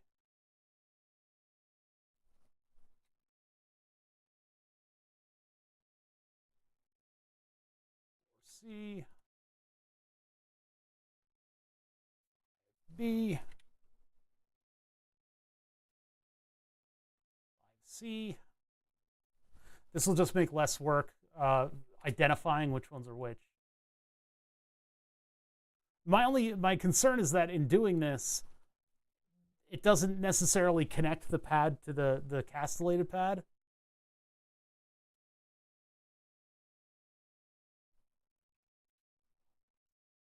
I could have just the castellated pads and not these, but I think these runoff ones are going to be useful for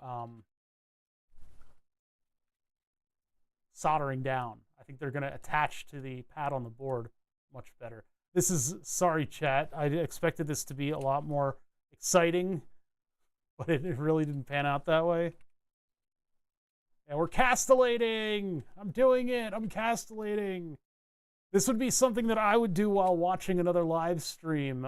Like, and maybe we need to reprioritize, and I need to do this off air. Because this is like, in engineering, there's a lot of like not busy work, but it's like, it's repetitious work, especially in the stuff we do.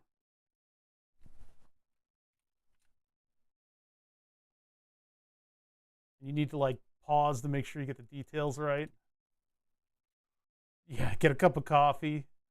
This is where I'd OD on coffee. I'd be drinking like tea, and I'd be like shaking. Actually, only a couple times have I gotten caffeine poisoning. It's not fun because it feels like everything is suddenly very wrong. Like you're it's just way too hyped, and you're just starting to feel a little sick to your stomach. And that's all you get with a super duper caffeine high. That's all you get. You just get everything is wrong, and my stomach feels weird. You kind of feel like over the edge. It's not fun.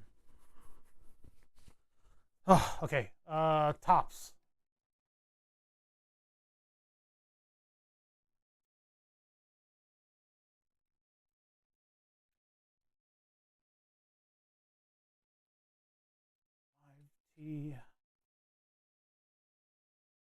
Where's that intern? Somebody mentioned an intern.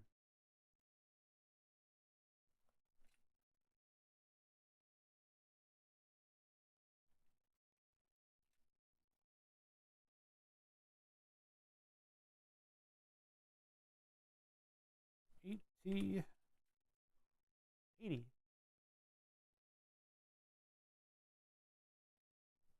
90. 20.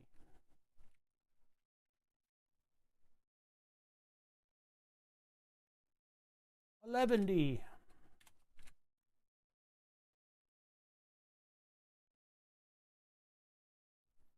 12D. That's one bank done. Got 3 more to go.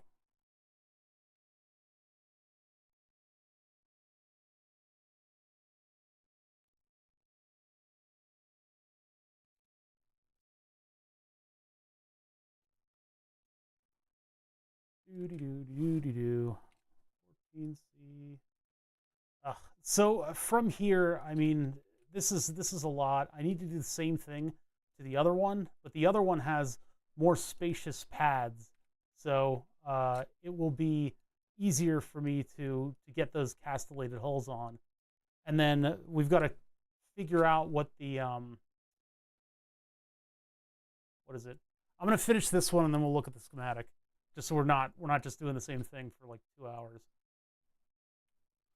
So like Factorio, I'd be okay doing this with you guys, but I love how these are like just off by 1.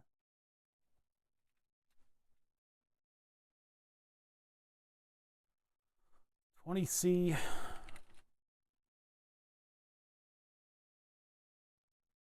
Twentington. I gotta find a game to stream. I know there's plenty of games out there to stream for you guys, but I want to get that back up and running, and I've just been kind of negligent of that. I don't know if I can do it this Saturday. I got other stuff that I gotta care to, but I would like to do more game streams. It would be somewhat rattling because I don't think the YouTube audience has ever hung out with a game stream before. There's probably a way to do this, like a user language program or something. Those ULPs sometimes have some very specific things that are very useful.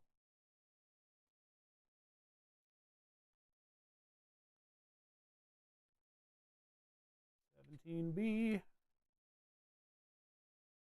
18B, 18B, 1B, 1B, 21B, 21B, 21B, oh ho ho, Jedi, 22B, 23B, didn't they get in trouble? That's 23 in me. Can't 23 just be? Okay, so top layer, 13T. Actually, sometimes it suggests for you. Yeah, see, it wants to do B1. Not B1, my 14B. 14B already exists. Oh. 14T. Yeah, the problem is it appends the new number to the end, and I want the number in front because of the way it's going to organize itself in the stack of pins. If we did the letter up front, then it's going to be all discombobulated. It's going to be a longer, it's going to take more work for me to find everything. I put up a bulletin board before stream just to distract us with anything at all that might be even remotely interesting. I finally have the bulletin board where I can put sticky notes and write stuff down and whatever. It's a little low and it's a little close to the garbage cans, but it's there as a splash zone, I guess. It just means that I can finally make like the to-do list that I need in order to organize my thoughts. I'll have to move the little bin over there to hold on to whiteboard markers. Although I do have the toolkit right here that I could use. 15T. 16T. We'll do something else in just a minute here. Let me just finish this row. 17T. 18T. This has a lot of pins, and I guess that's probably why they chose this microcontroller. We can just barely fit all of the functions of this microcontroller. We can just barely meet. We use every single pin. How do thoughts work in my brain? We use every single pin of the microcontroller, and the only way that we're going to be able to do that is by having an inverting switch on one pin coming out to the LEDs.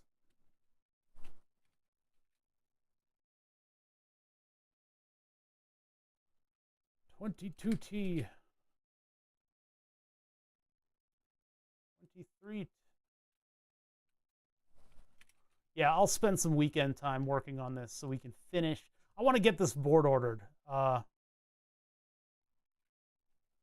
want to get this board ordered so I don't have to think about it anymore. But we need to make sure that our I's are crossed and our T's are dotted in order to make sure that there are no more mistakes that keep cropping up. This error hasn't gone away.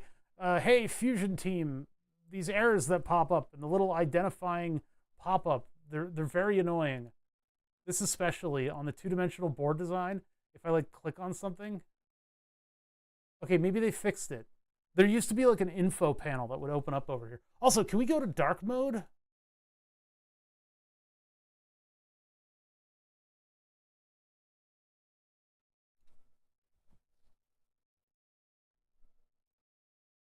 Offline cache, start my fusion. Oh, neat. Let's see. Launch items creation, automatic version on close, recovery backup interval, default modeling orientation. That's fine. Transitions are fine. Fusion hub, show and command errors, show default.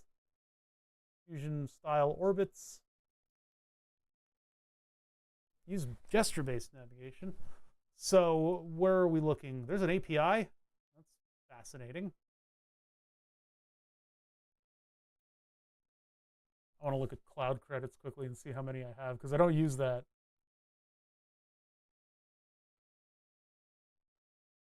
Yeah, it looks like I have an account and everything. That's interesting. Huh. We might still have generative design. That's interesting. Graphics. Wood bump. That's on the thing. I'm talking about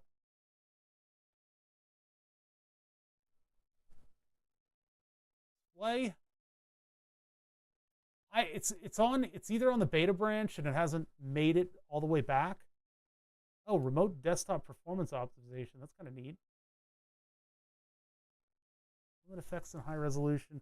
There is a dark mode on the I think the experimental branch. And I'm wondering if it's made it all the way out yet. It's on preview features current. Wait, what do you mean? All the way down here? UI themes. There we are.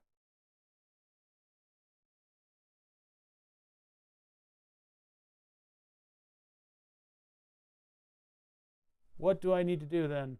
Why is it locked? Whoa! Wait a minute, what's happening? Are we able to get dark mode?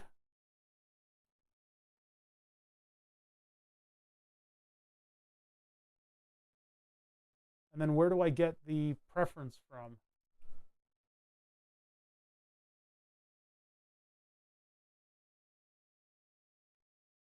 Preview feature. Oh, this is the preview. I see. Preview features. I see. Does that mean I need to restart Fusion in order to do that? And where is it? Where do I find the menu?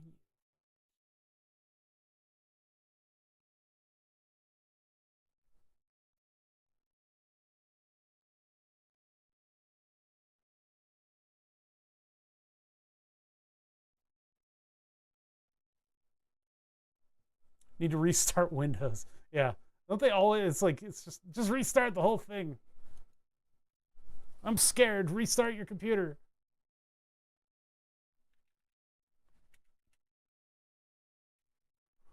So it would be in what, UI? Simulation, generative design, network, graphics, display, no. 35, general.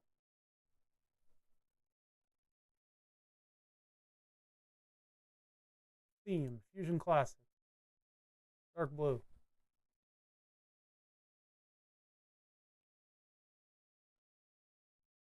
Oh, it's hanging up when I click the dark blue and I hit apply. Come on, you can do it. Did it totally freeze? Ah! Oh, look at that. Beauty. I can't read any of this. That's great. Let's try light gray. This is going to be hell for going through my preferences.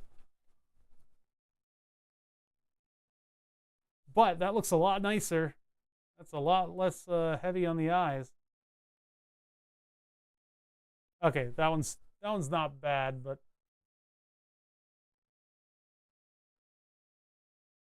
I think dark blue is where we're going to be at because this is much better.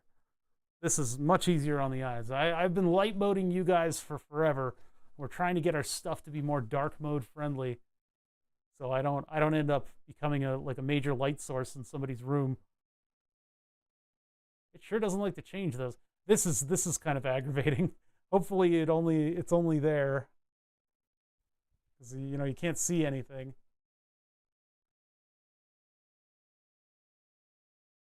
Yeah, okay. It just needs to click over into the right thing. Although the menu bar is still light, and these are still light. These sidebars are still bright as hell. So I guess they need to do a little bit of work on it still. Oh, and everything went over to the left. It was on the right before. I think I dragged it to the left when Fusion updated. But then they updated again and everything was on the wrong side. So there's still some work to be done. Yeah, still some work to be done. Maybe if I restart the whole thing. I'm going to save this because we're going to stop working on this right now. Well, I'm going to have to get used to this look. Yeah, they need to tweak like a bunch of stuff to get dark mode working, but it's there. They're working on it. This part is going to have to go through quite a bit of renaming. I'm going to use the bathroom real quick, and then we're going to look at the circuit. And we're we are going to kind of finalize what the circuit is going to be for this keyboard. Do I have anything that moves? I guess I'm going to have to put up overlays to make up for it. I need stuff that moves. I need to finish the tourbillon mechanism that never worked. Because that thing was something that I could put out on camera and something would be moving, and so you'd know the stream was still going on. Let's do... We'll leave the insulin BRB up because it's so crusty. And then I'll put on just a little, like... Oh, yeah, I can't... Most of my overlays I can't find.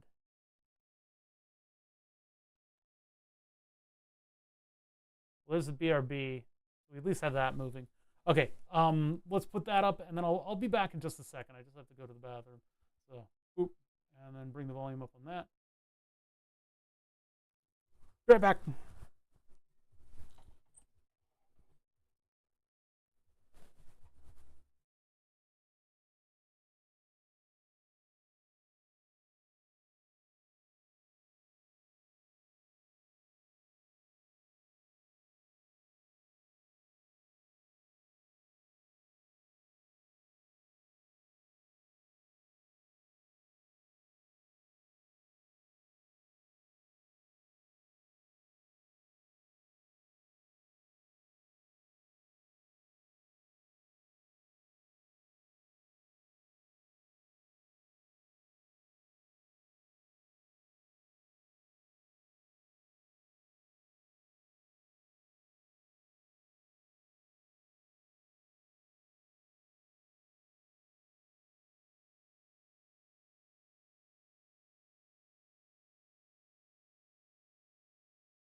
All right, I'm back. All right.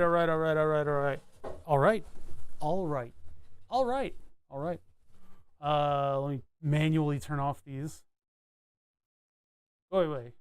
And number 2, go away. And then lower the music. This is the Brazil version of my definition of chill. And it's from only 9 years ago. Oh my God, it's from 9 years ago. Jeez. Oh, where's the insuline BRB? I thought I got rid of that. It's not even shown here. Oh, threat. It's called threat for some reason. I like that one. That one's a really good one. All right, so what are doing. I guess the AutoCAD portion of the stream, well, no, we're not quite done yet. I can keep the parts tool up, but we can actually work on other things in the program.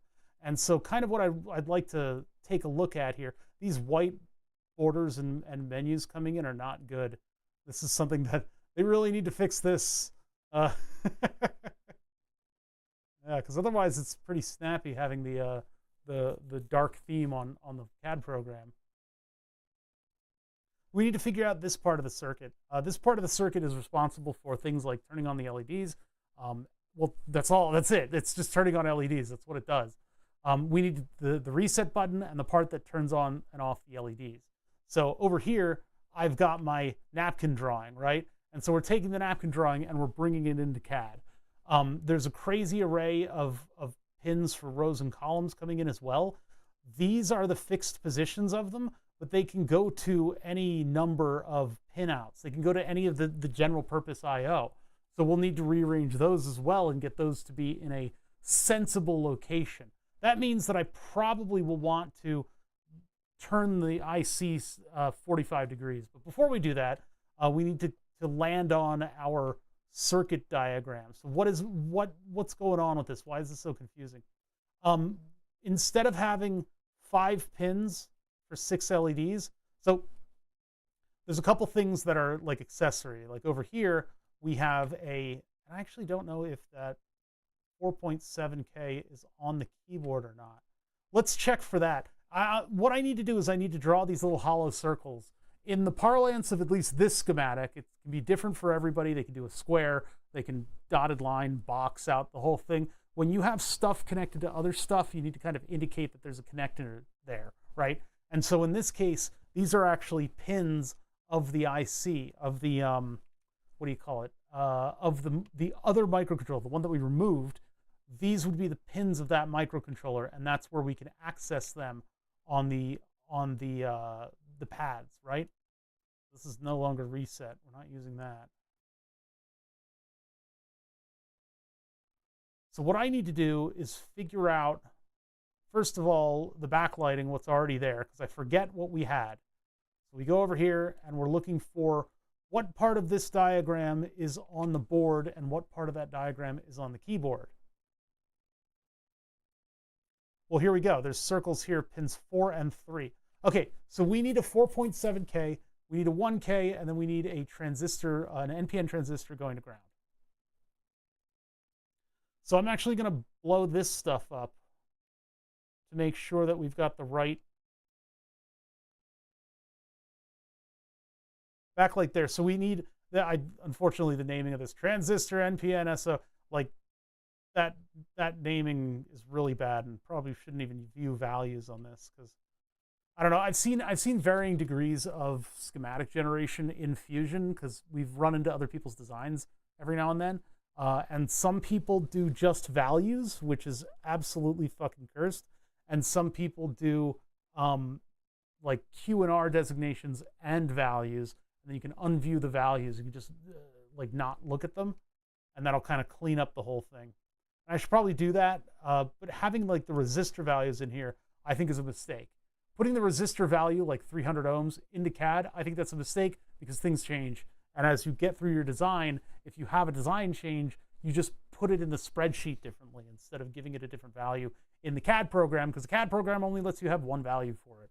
So if you have a version 1 and a version 2 of your board, or if you have a, well, okay, I ran into this exact thing with, what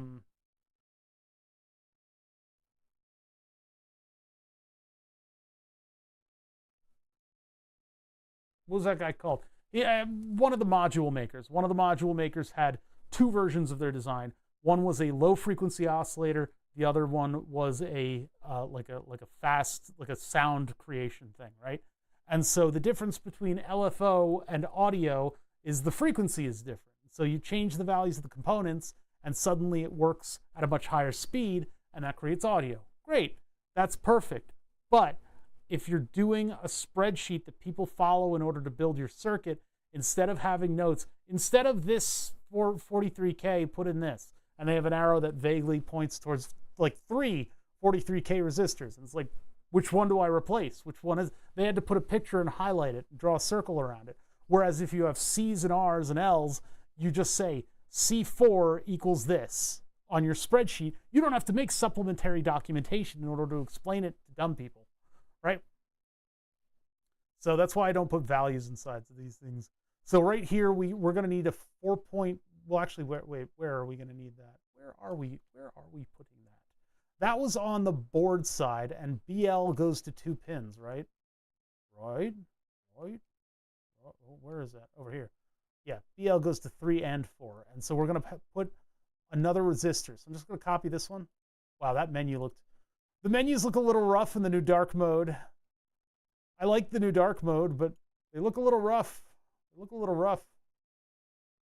And we had that going up to 5 volts, I believe.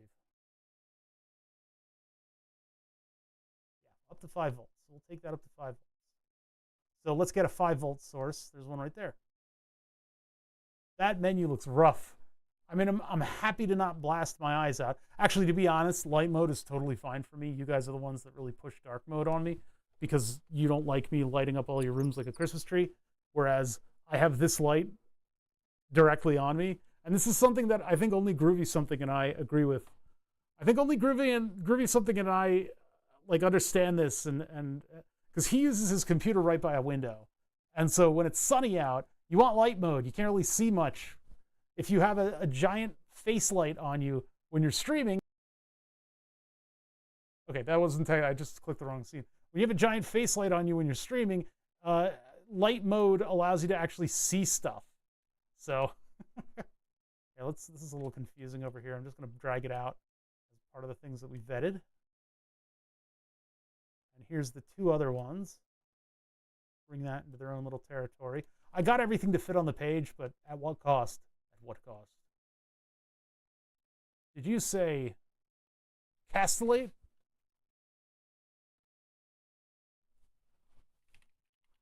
Consider yourself castellated.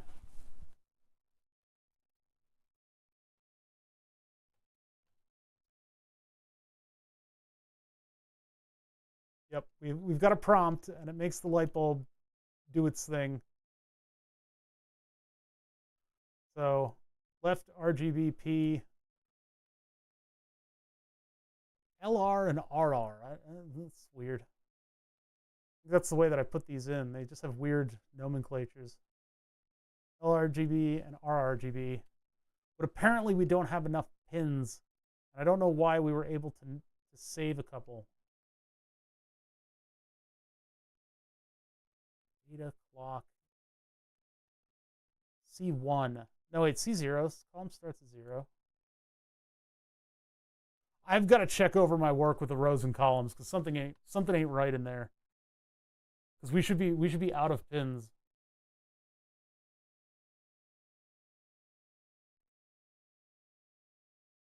Get stuff out of the way. Hold on one sec. Right over there. Okay, cool. So yeah, I don't know why that's working. USB to PDM, GPIO 0 through 25. It's 24 GPIO, and then 4 analogs.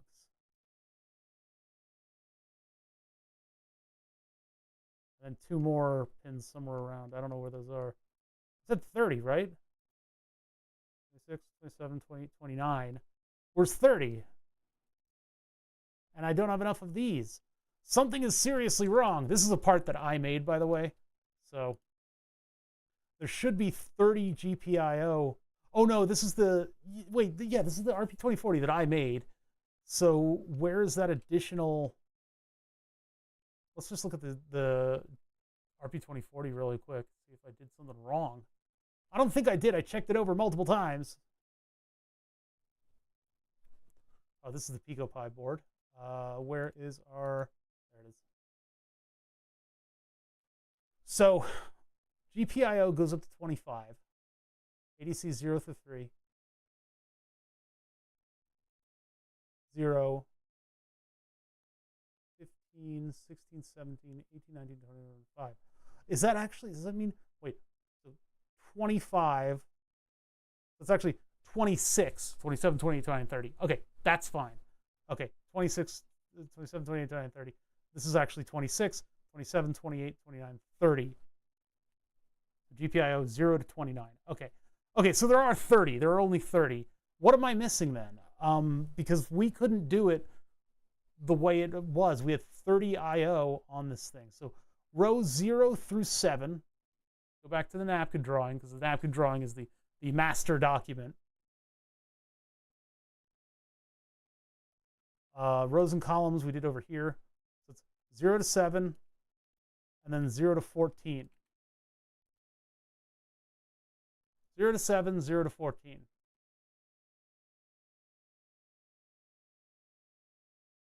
Zero to 7, 0. Column 7 is, yeah. So we want to name this one C7. The confusion was that column 7, this is ugly. They need to work on these. They need to work on these menus a little bit. There's a little bit to be desired. Fusion 360 is kind of like the freak that they keep in the closet, and every now and then they'll pay attention to. We don't get the big updates with the big CAD program stuff.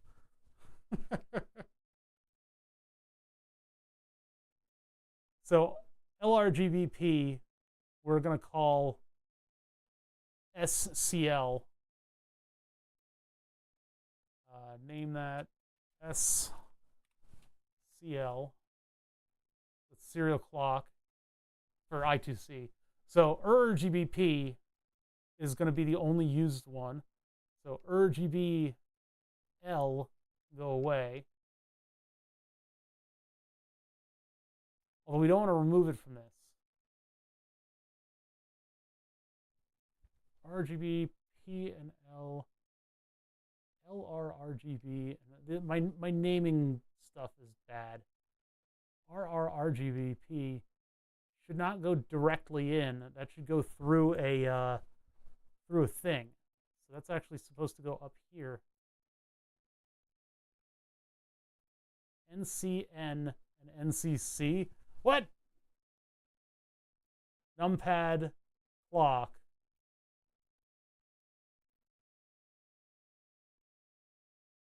That should be the output of this thing. It is. So NCN name NCN.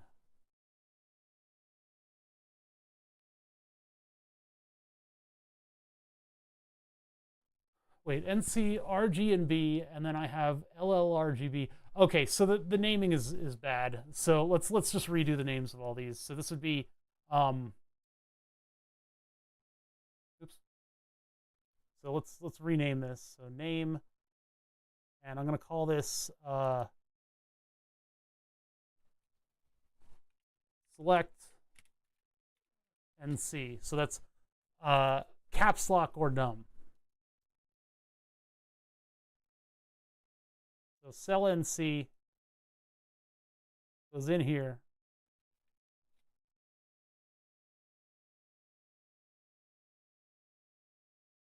I'm also going to put it into here, but we need to invert it on one of them. So name this.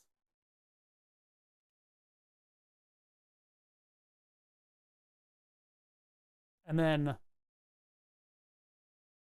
left RGB, right RGB.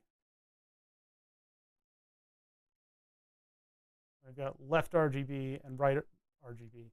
Okay, so that's the output. So that's the one that switches it. Those are pulled up inside of the circuit. Basically, this is RG and B, and those connect to both LEDs. And then these two here go up to there, up to the top of the board here, and they switch either of these two. And these two energize that LED. It's a weird system. It saves some pins. But if we go back and forth between these, we can actually, if we go back and forth between these, we can actually have one pin be the selection pin. So if it's a 1, it's one side, and if it's a 0, it's the other side, and then the two RGB can just go like clockwork, and we can send PWM signals to the transistors in order to indicate that something is going on. Or I can cycle it through an RGB thing in order to make it fit in with all of the other Corsair stuff.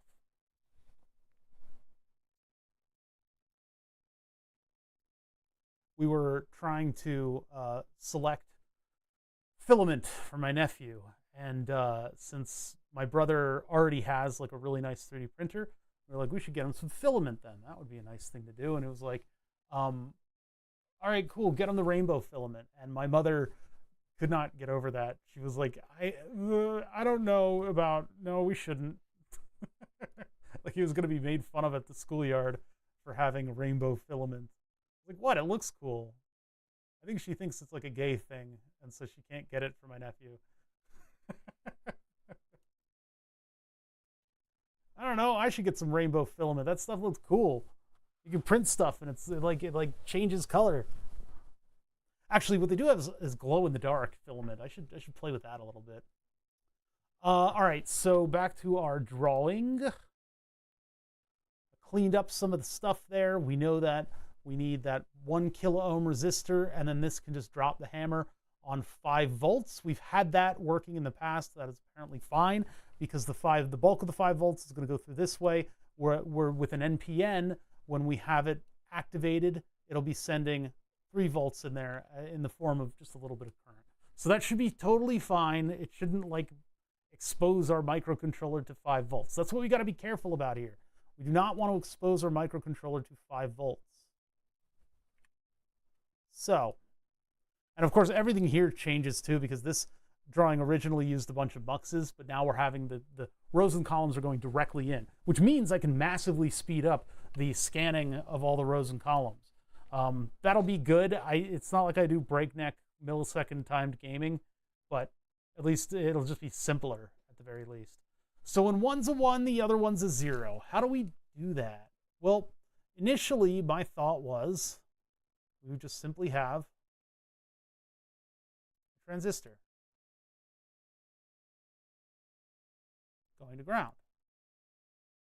And so we would have our 5 volts up here. No, it doesn't work like that. Well, okay, hold on. We activate that one with a transistor going to ground. But then I guess in order to make that our signal pin, we would take this one over to a transistor going to ground. That way these guys have the bulk of the load on them. This one, when it is a 3v3, it's doing the same thing as this one's doing. So when we send this a 1, this activates, pulls this 5 volts to ground. So then this becomes a 0. With that as a 0, this becomes a 1 at 5 volts. With this at a 0, and maybe we put a resistor in there just to be nice. With this at a 0, this is deactivated. That goes to 5 volts. Wait a minute, that doesn't work. Hold on a sec. I've activated this. This is at a 0. Yeah, we would need an NPN here. Let's try that out. So, well, an NPN wouldn't, we would pull down on this, but then wouldn't it deactivate the NPN? I don't think that's kosher for the NPN. Because with a 0 here, this would pull the bulk of the load to ground through the 1K resistor. Or is that, wait, is that not how that works? Because then that current would trickle flow down to here. So let's look up a circuit.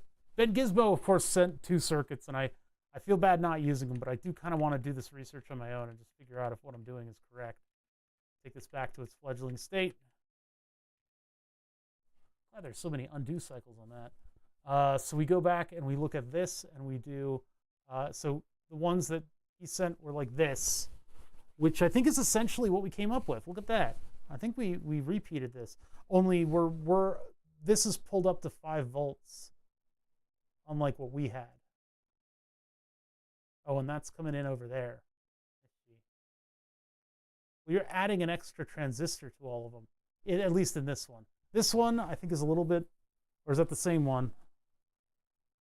Pulling that, pulling that. I don't know why we need the extra transistors. Because I think we can activate the 3 volt stuff through 5 volts and it's fine. How much current comes back out of I don't think too much. I think we're okay with the fewer. Let's just look up inverting and level shifting. Level shifting and inverting are stuff that you do in this kind of stuff, in the hobby electronics realm, quite a bit. You have to be pretty comfortable with that, or you have to be pretty comfortable with your ability to Google search it in order to avoid killing stuff. There's different eras of electronics. You've got the 5-volt era. Well, you got the 12-volt era, the 5-volt era, and then now we're on a 3v3 era, 3-volt era, and coming up, it's going to be 1.5 volts is probably going to be the new thing everybody is doing, because stuff is getting smaller and it's getting lower voltage in order to do the tasks that we need them to do. I'm just dusting. So 3 volts is pretty widespread at this point. It's pretty prevalent. Things can be 5-volt tolerant. You may not run into 5-volt stuff all that much, but there are still things like screens and just various random odd bits that are running off of 5 volts. You got to be careful, because your microcontroller might be 5-volt tolerant, but it's not communicating out to the rest of the world in a manner that can be listened to on higher voltages. So like, you have a device that you want to communicate with, and you go, oh, my device is 5-volt tolerant. But when it communicates out to that other device, it's not hitting the voltage levels in order to get communication across. Now, typically, I think it's like something like 2.6 volts or something that typical things are actually taking in as a 1, just because that's how they're doing it. You got to look at the data sheets. It can be just about everything these days, but generally speaking, putting in a voltage level shifter is pretty inefficient. There are chips that do this. There are transistor structures that do it, and generally when I'm putting something into a design, I want to be working with like a transistor structure, unless it's like a data rate signal, in which case MOSFETs sometimes are good, or you bite the bullet and you use the expensive chip, right? What is that? Some STM32 MCUs came out with like 1 volt or lower. Yeah, I think they've got some like 1 volt communication systems going on now too. Like the less energy means it gets up and down to the voltages faster and you can communicate faster. We're not going to run into that like a necessity. It's not going to be a necessity in the hobby projects that we do. It generally never is.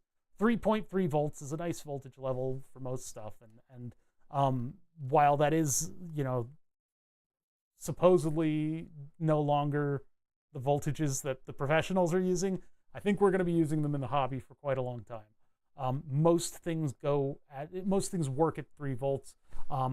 However, you're still going to run into 5-volt stuff, so you got to keep your head on a swivel. Our Raspberry Pi, the RP2040, is not compatible with 5 volts. It's the cost of a $1 chip, right? The chip costs me $1, and it's not 5-volt compatible. The Freescale semiconductor stuff that Paul Stoffrigan uses for the Teensy, those are 5-volt tolerance. I love them. I love them. The Teensy is so good because you can just send your sensor signal into them, and it's totally fine. It's like, don't worry, buddy, I got it. Don't worry about that 5 volts. And if you communicate out from 3 volts to 5 volts, usually that's okay. Every now and then you run into a problem with that. But again, I'm just trying to keep you guys up to speed with all of the stuff that I'm thinking about as I go through this. I'm thinking 3 and 5 volts, what's going on here, and all that stuff. We have a 5-volt keyboard that's running off of our 3-volt microcontroller. So what we need to do is both level shift and invert. So if I do transistor level shift, I wish AutoCAD could actually just follow this instead of going blue. Blue's kind of a weird, that's a little weird. Just go with the Windows theme. Like, that's all I want. That looks bad. Well, they have a pull-down menu for the theme, so maybe they'll have a Windows copying theme. It's just they seem to have neglected some stuff. So this is where Google Images is helpful. I'm going to mute one sec.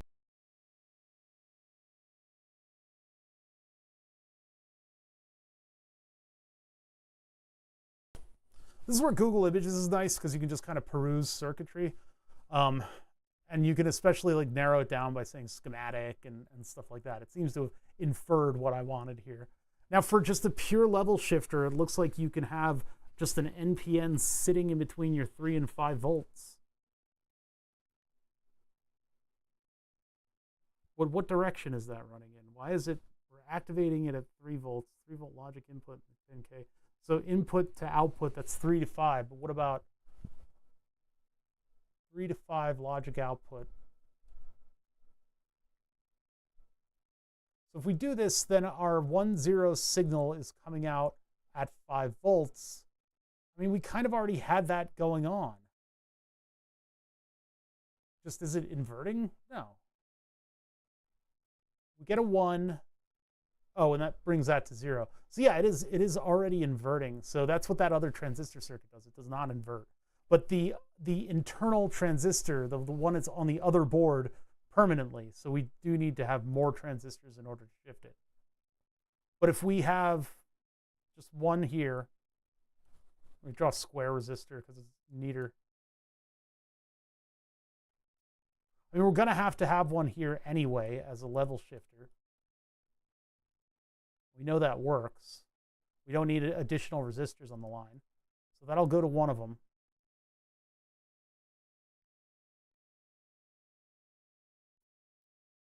And can we get the other one to do its thing without a huge amount of additional circuitry?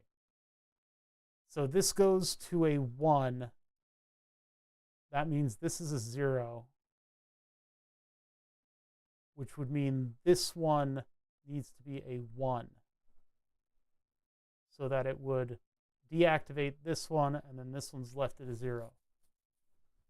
That needs to go to a 1, so it needs to deactivate something when that's 0. So it's just another NPN. I drew that too close. Yeah, I think I can get this done in 2 transistors, right?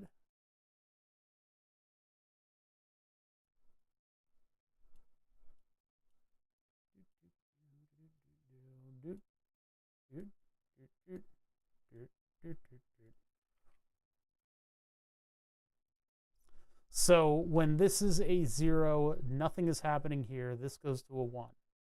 When this one is a 0 over here, then nothing is going through here, and this goes to a 1,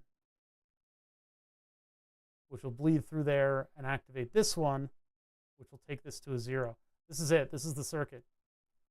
2 transistors. That's all we need. We just need 2 transistors on it. Yeah. Am I crazy? I think I got this right. I think I got this right. So that means over here,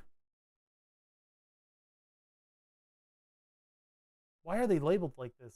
Oh, base collector emitter, gate drain emitter. It's a universal transistor diagram. Also confusing. So that would mean that instead of that would mean that select NC is out, and then one of these is just running off of the other one.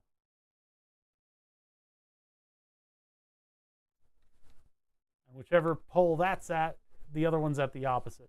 And that's all thanks to the pull-up resistors that are in effect. Yeah, 0 here, nothing is switched. This goes to 5 volts through its through its resistor. And with that, yeah, where it's at.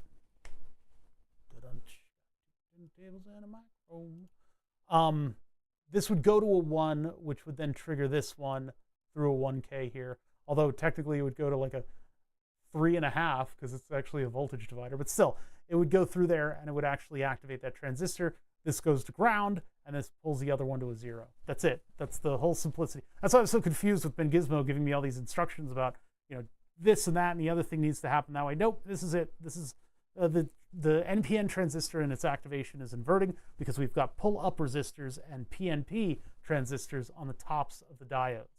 So through that system, we are able to make this or this, which means that it will select the one that it needs. Yeah, it's this or this, one or the other is activated. Let me get all these 1s and 0s out of here.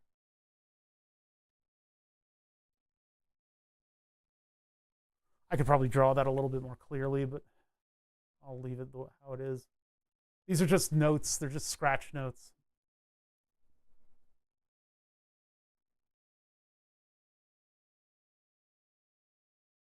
Okay. Control S is my best friend. Gotta keep hitting Control S.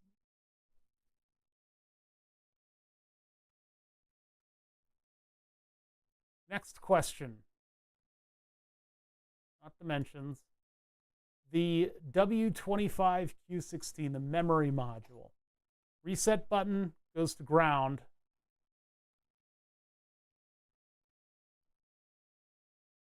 Well, it's a button. It should be a button.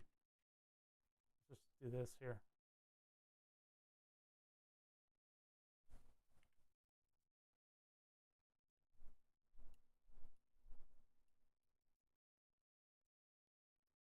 And that goes to ground. And we can double check that, and we can check it against the Pico Pi schematic. That's this. This is the Pico Pi schematic. This is everything that's on the Pico Pi, Raspberry Pi 2020 Pico Pi. That's what we're using for the keyboard. I initially chose it just to use up some of the Pico Pis because when they were like first available, I had a friend who his sister's still around. I have a friend who was in the know, and they were like, "Hey, these are on sale. Get a bunch quickly. They're not going to be available." So I bought like 5 of them at I think $5 each. I forget what the price on them was. It was very cheap. But I had them sitting around. I didn't have anything to do with it. And just about the time when I did the keyboard project, they were still in kind of stride. They still are very good microcontrollers. There is now a slightly higher spec Raspberry Pi microcontroller, which is equally as cheap as the other one. So I'd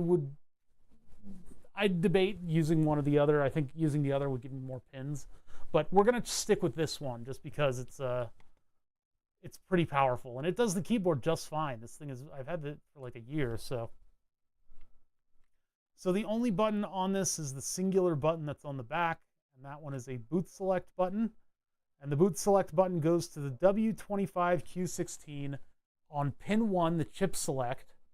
And there's a no fit power tolerance. I don't know what that's all about. No fit R4. My dog is barking at something. I really wish she wouldn't. It's very distracting, Willow. I had an RP2040 out here. What happened to it? Did I? Was I dreaming the whole thing? Perhaps I was hallucinating. The RP2040. I remember a time when the RP2040 was on my desk. Hold on, let me find another one. I got them sitting right here. I can just grab one. It just takes me a minute to get down to the bin. That's not helping. These go here. You come with me.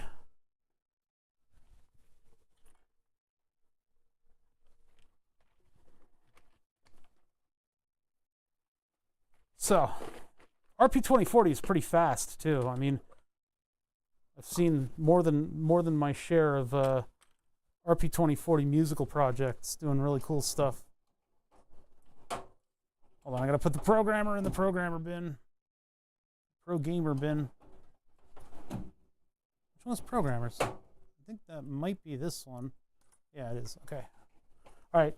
RP2040. Where do we have one of those? I thought they were in here. I thought they were in here, but maybe there's another bin with a bunch of them. Here's one. Okay, so that pull-up resistor on the button, I want to investigate. Hey, Copper, what's up? Chat's been incredibly quiet today. There's not a lot of people around, I guess. Everybody's having a Friday. Okay, that's not populated. So I need a pointing device. So we have a non-populated resistor here and a non-populated resistor here. I'm willing to bet this is R4. And then this would be the one that goes, yeah, back to the button. Bonk for boot select. Power regulator. All right. Is it that time when everybody's walking their dogs? Just about. I guess people are getting home from school. So Willow has targets to bark at. So the 1K is the one that's actually submitted, or that's actually installed. Jeez. Dogs be getting walked. Yeah, and it's a warm day today. Everybody's going crazy. Wow, that's a hell of a voltage regulator that they use. Why would they use a voltage regulator with so many add-ons? Weird. Okay, so down here, what are they using? W25Q16. Is that what we have? Infusion. W25Q12. All right, so I'm off by, well, Q128. I guess I got a big boy. So the resistor going up to 3v3 is not necessary. We're going to get rid of it.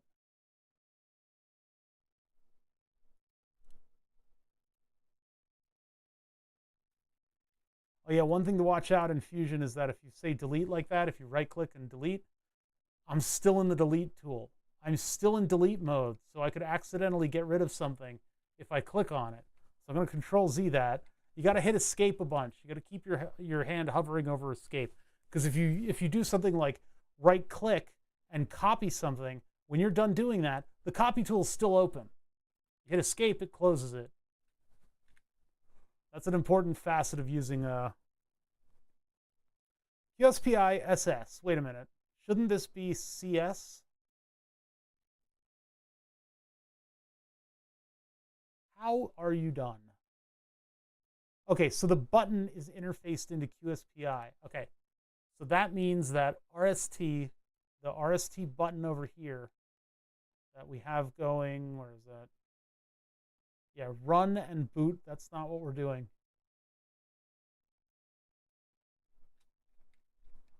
And then our button is coming off of pin what? Tell me your pins. 1, 2. It's that one that's sticking over there. It's 1, 2, 3, 4, 5. Where was that? 5, 1, 2, 3, 6, 7, 8. It's pin 8.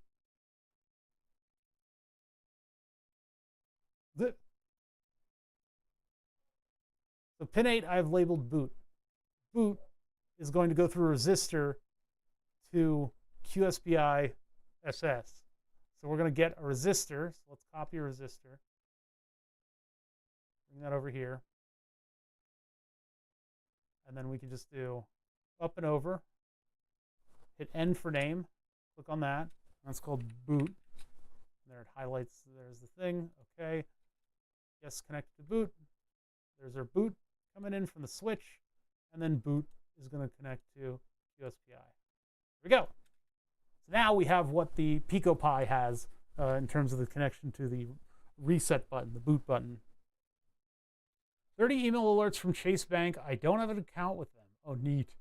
I have gotten some weird emails that I just simply do not respond to. And somebody's been typing my name in wrong to stuff, or their name in wrong enough that it gets to me. But I don't want to be like, I'm not your secretary, right? I'm not your email broker. I'm not going to route things to you just because you keep entering my name into stuff wrong. That's time out of my day that I'm not taking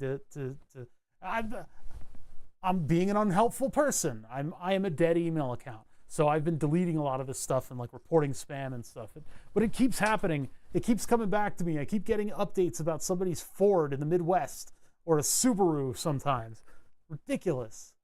But it's like, why do I have to take time out of my day if you didn't even take time out of your day to type your goddamn email address correctly? Right? I'm allowed to be selfish on this thing. All right. Boot button is installed, and now it's properly routed to what it actually controls. That was a surprise to me. I thought boot went to run, but apparently not. We need to see what they're doing with their run pin over in Raspberry Pisville.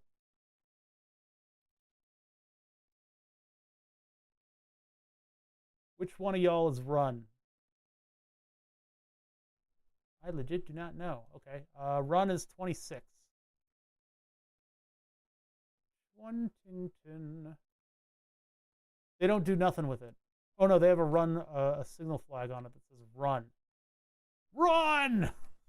Oh, that's power supply. What is GPIO 23 doing? Huh. Run. Now we got to hunt around. For the past 5 years, I've been getting mails directed to me from some guy in New Jersey working on an environmental board. Oh, that's, huh. Can you like invest in stocks based on what the feedback is? What are run? ADC GPIO pins have a diode to VDDIO. Other GPIO do not. That stops the leakage through ADC3 pin diode into 3v3 net when 3v3 supply is off, if V system is present. We don't have to worry about that because we've got our own power supply that's always going to be active in a certain way, right? So we don't need that thing there. That's a nice note. I'm glad they gave us all that detail. So what are happening with run?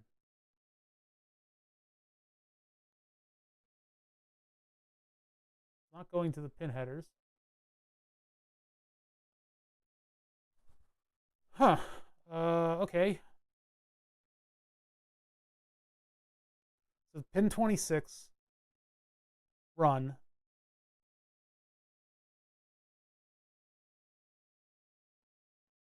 But nobody has called out run. PS0, PFM mode, default efficiency, PWM mode, improved ripple, worse efficiency, light loads. GPIO 24 is like a battery monitor, I guess, a V-bus monitor. GPIO 23 is doing something with the PS mode. 3v3 enable, VSys, V-bus, and D1. I still don't see run. Legend. LED, GPIO 25. Am I missing something? Like, maybe we should take a look on the board itself, what's going on. So this is going to be pin 26.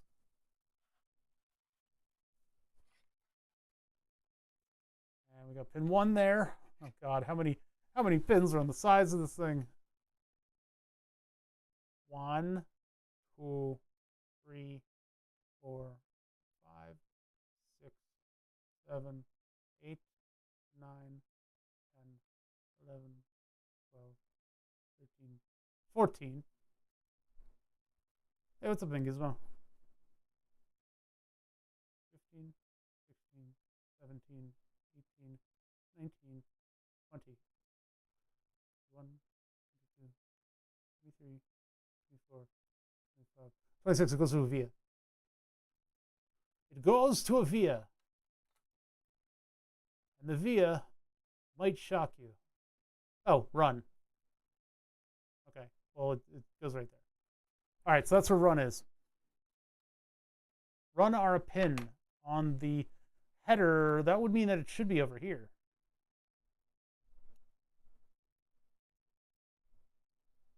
Oh, yeah, there it is. I didn't see it.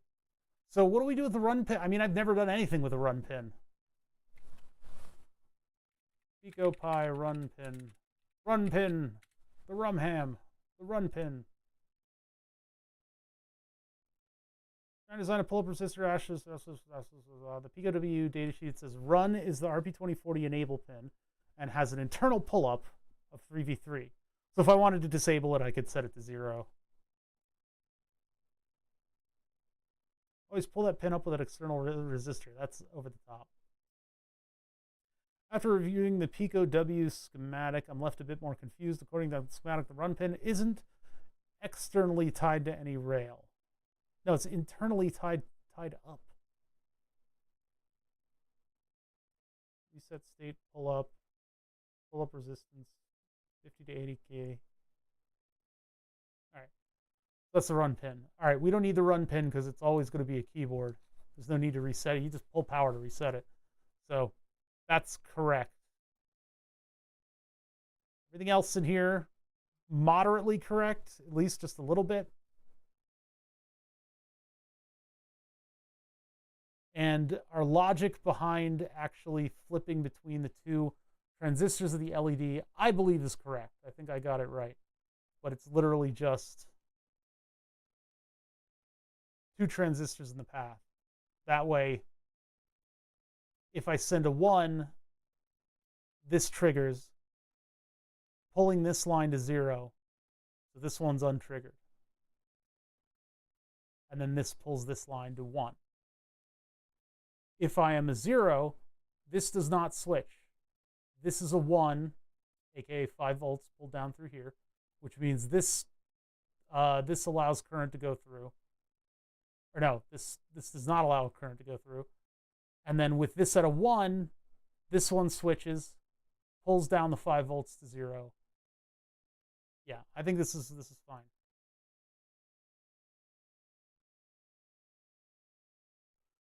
When you output 0 from the RP2040, both outputs are on, num and caps together. Top transistor bleeds to the bottom one, so both are turned on.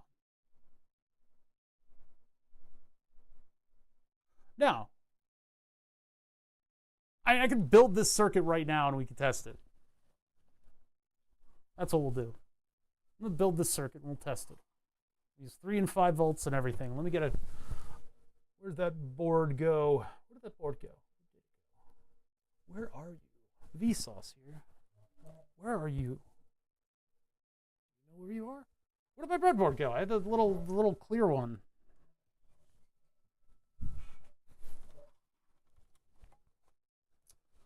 I'm going to be so adamant about this.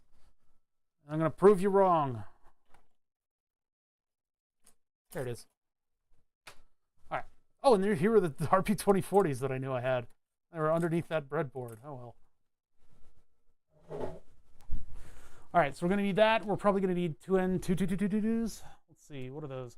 I mean, I've got the surface mount parts to do this, but we'll do it in through hole just on the solderless breadboard, and we'll use a couple LEDs. 2N2222222222222 NPN. Okay, that's all we need. So 22222222222s. And then I need, let's see here. All right, some of these will actually transistors in here. I think these might be. We'll check.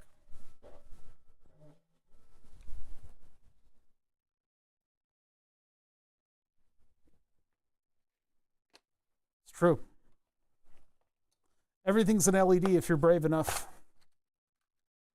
Well, everything's an LER, I guess, if you're brave enough. Light emitting resistor. That is a classic 22222. Classic. Get another one. 2222s are the 3904s. Those are just all jelly bean parts that do moderately the same job as switching transistors and whatnot. All right, so we need those two, and I'm going to need to take a look at the pin out of one. And then I'm going to need LEDs. So let's see. LEDs. I think I have a couple test ones in here. Light emitting MOSFETs. I've had those before. I've had that happen before.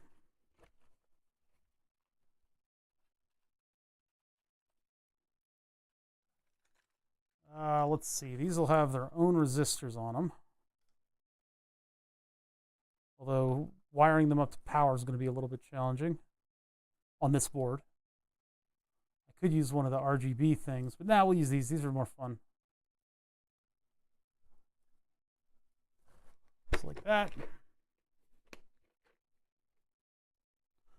And then the rest of this is resistors, and unfortunately we've got to go through the through-hole resistors that I have. Hopefully I have enough to make this whole circuit.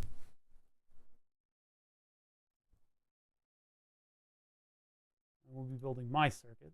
So over that, bring this in. Oh yeah, it's in paint. I have to remember that.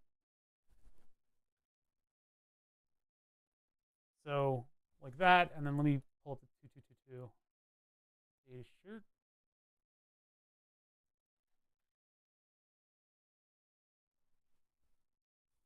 2N2222 data sheet is a transistor amplifier, which means I think we'll still get away with 3 volts on this thing. I think so. We'll see. 1, 2, and 3. 1 is the collector. 2 is so the middle is the base, and the one on the left is okay. So, and then I need pull. What are we doing? Those are going to have their own resistors pulling down to ground, and so we'll have. Oh wait, but yeah, internal PNP. I don't have the internal PNP. I guess we'll just check the logic on the output. I'll do a 1K pull up on the output of both of them, and 1K input. It's going to be a lot of 1K resistors. Okay, so 2 of these, and they're going to be configured in a push-pull manner.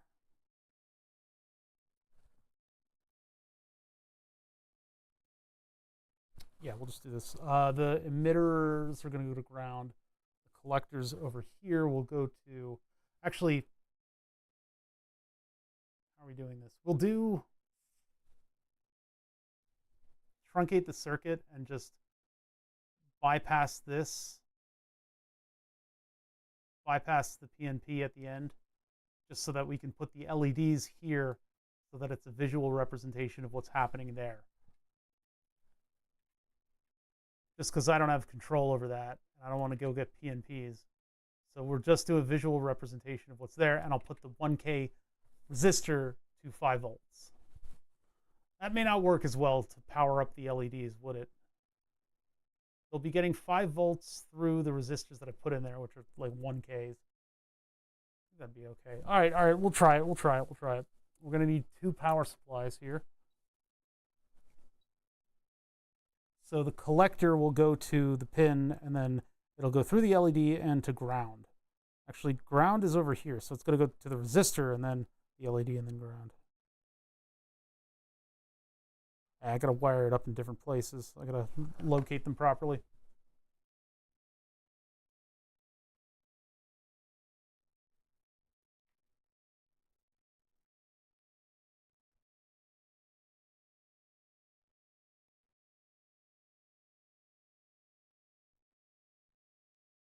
Look at the 0-volt case. Both sets of LEDs are driven. We can plug this into the keyboard circuit at the end if you really want.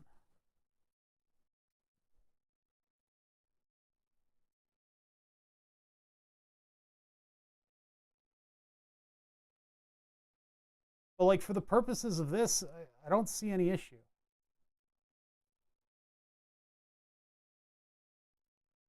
Move that to the side a little bit. I think I'm going to need that row right next to it. So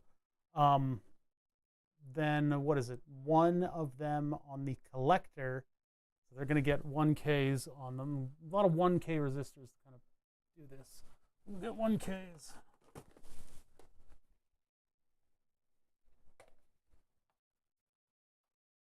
I got plenty of 1Ks at least. Plenty. Let me get my perf board thing. And we'll get these transistors wired it.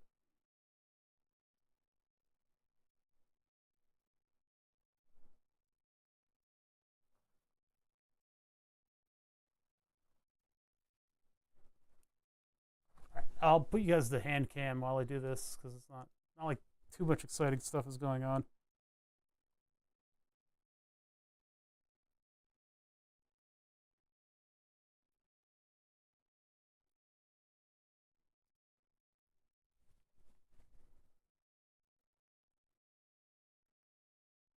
Yeah, breadboarding stuff makes sure that you know what you're doing when you get to your real circuit. So whatever happens here, we can at least vet out the concept of what I'm trying to do.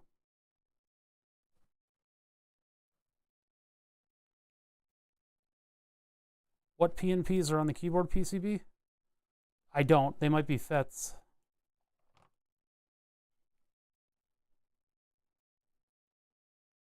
Try to look it up, but it's a whole journey in and of itself.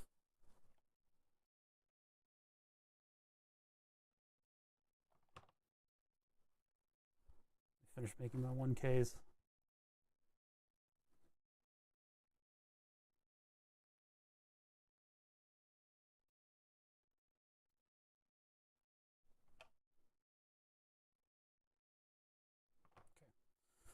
All right, push that aside. Apparently we can't do one thing.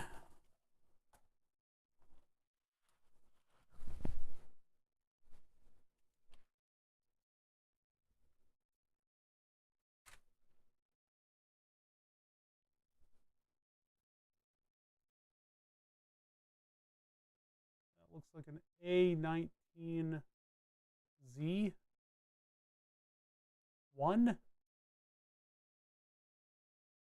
That's an A and not a 4.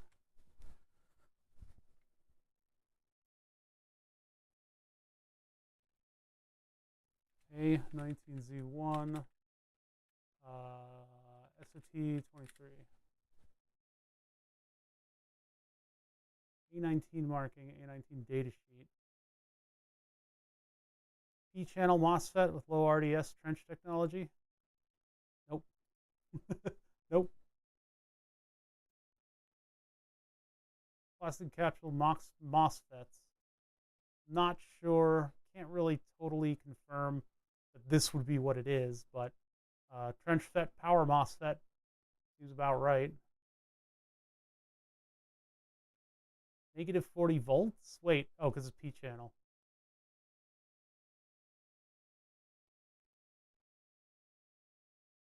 Encapsulated MOSFET, trench FET, ORDS, surface mount. Load switch on portable devices, DC-DC converter, battery switch, negative 4.4 amps, negative 12 amp pulse. What are we setting it off with? Like tiny, yeah, very little current. But you know, that seems to be kind of close.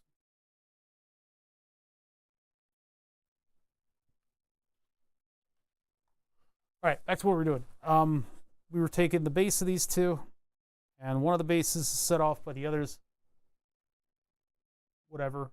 So it's basically, okay, so take this, with a 1K in there. That goes to the other collector. CVE. And these both. This one has a base that's triggered from over here. And then the LEDs, or rather the collectors, both have pull-ups. We got one that goes here, this pull-up, and we'll wire it horizontally in a minute. And then where's the other one? Where's number 4? Oh, there it is.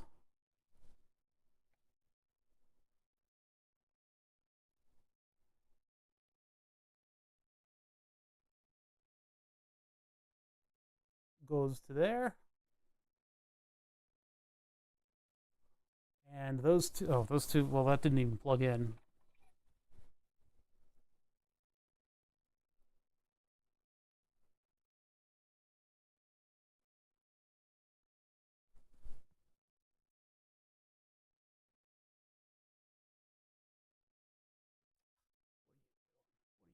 Come on.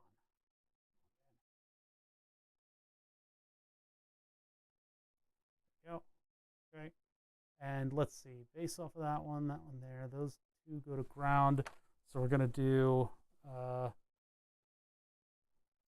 button of some kind. Or I could just tap it closed. Oh, I got a big button right here. And I cannot lie.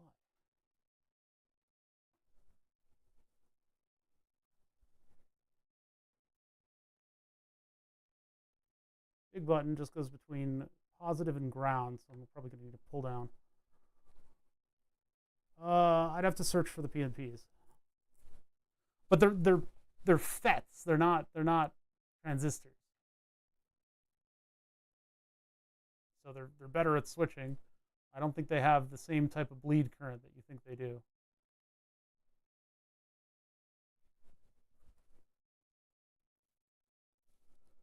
Okay, wire wrap kit. They're not wire wrap. The breadboarding kit. Breadboard kit. Where the hell did that go? What did I do with it? Why do I keep losing these things? Where could it possibly have gone? Oh, there it is, all the way to my other side over here.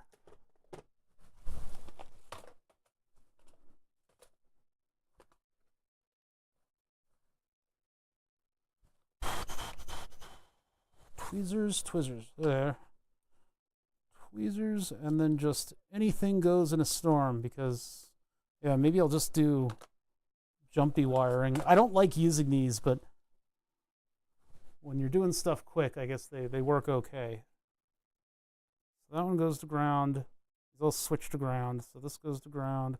Actually, that would be much cleaner. I can't bring myself to use the bird's nest wires. I just can't do it.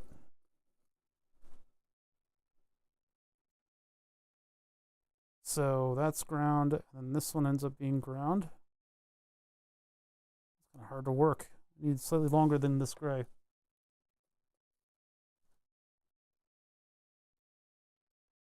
There you go. Those are both now connected. And then we'll jump this over to the other part of the board where it grounds the LEDs and the toilet bowl on the LED. So you look at the LED and you can see Tangled Mess looks more interesting. Well, and it's more interesting to debug. No, it's infuriating to debug. I hate it. So this is the toilet bowl is ground 99.9% of the time on these LEDs. Toilet bowl's ground. So that's what we look for. Or you can also look for the flat spot or the longer lead, which leads are cut, so that doesn't help you. So we've got a toilet bowl on one side, that's ground. Or the cathode, the negative side of the LED. I know I need to embrace the jank a little bit more sometimes and do the infuriating thing. I don't think I have enough of those jumpers to wire this whole thing. Let's see, this needs to be slightly longer. I guess this one's gonna way overdo it, but whatever. So let's take our ground here, go down and around. Down and around. There's way too much of this, but whatever. Let's use red and green. Now we'll use blue and orange. We'll go with the movie poster colors. Blue and orange are our boys today. We'll see if this works. I mean, this is just a super off-the-cuff circuit just to prove out what I'm saying isn't crazy. Because we didn't really deal with any of the pitfalls of having like a transistor switch on the thing. I really mangled the end of this wire, so it's not going to want to cooperate. There we go. That's blue ground, and then we just need a 2-position jumper. Or 1, 3, whatever you want to call it. Why is there a wire under my breadboard?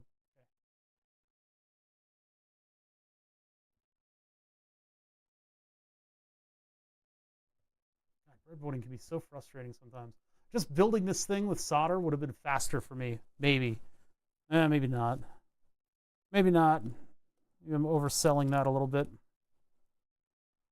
All right, so first one from its pull up, we'll go to orange.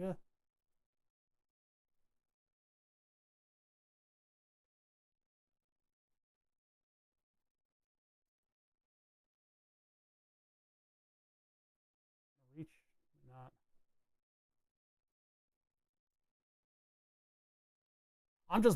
It's like more organized when I build it in surface mount and I use solder, just because every resistor has labels and I've got techniques for like soldering down stuff like that. I mean, it might have been good for me to run to that because I've also got more surface mount parts to build stuff with, so that also factors in.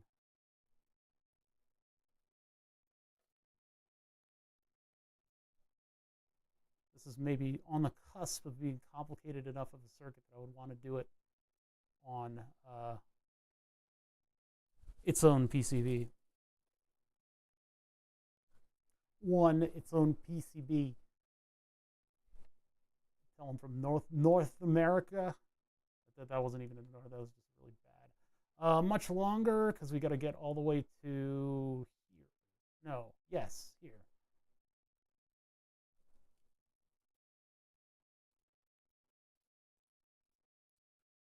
This will probably be too long, but we'll use it. I haven't gotten into the surface mount a whole lot yet. I like my old style through-hole resistors. I don't understand what everybody's love for those resistors are because they're shit. You got to go through like a decoder ring in order to figure out what the hell you're installing. You have to flip the board over to put stuff in. I disagree with you very strongly. In fact, I hate through-hole. I am a big proponent of surface mount. So we have these two now need to be connected to power. So it's the collectors that are connected both to 5 volts. And as long as ground finds its way to ground, we should be Gucci.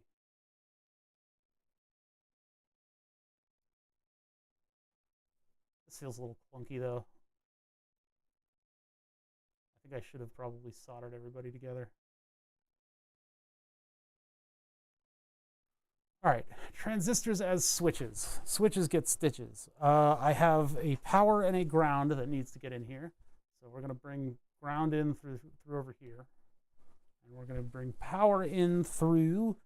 Oh yeah, and we still need the switch to be, like, I don't know. We're using 1K, so I'm going to use another 1K. That might be a little bit much for the switch to be switching through, but let's get that wired. So switch gets, I need to cut this thing, these leads. Cut the leads.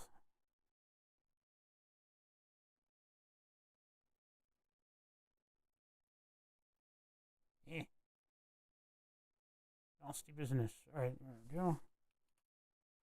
I guess I can't really test it on the board because on the board there's more circuitry that would need to be activated in order to make it light up the LED.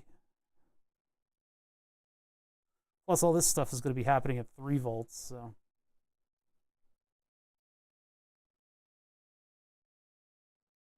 But these will be setting off 5 volt elements. It's weird.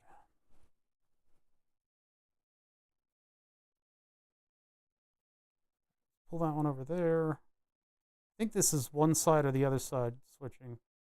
The first thing that happens is it bends the leads to my resistor, ruining everything. Son of a bitch. God, that pisses me off. So I hate the little thin leads that everything is 1/4 watt nowadays. You buy a kit of resistors, it's 1/4 watt. It's not, well, 1/8 of a watt. It's like, and it's got these super thin leads that are just terrible for breadboarding. Ah, it's so frustrating. So which ones are connected on the switch? I need to figure out where the switching element is. I need to go to ohms, give it a little ohms action.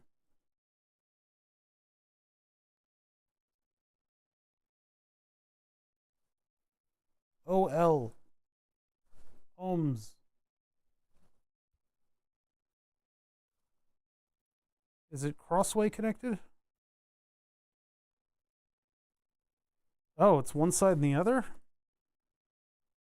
That is super unintuitive. So the way this is connected, these 2 leads sticking out of the side are across the switch. Same with these 2. And so this one here and this one here, the 2 at the top, those are connected together. So if you connect it up here, you're shorting it out. But if you connect it side to side, that's a switch. And if you go crossways, that's also a switch. So now I need a ground pin all the way down here. Oh, that's easy. We can just go here to here.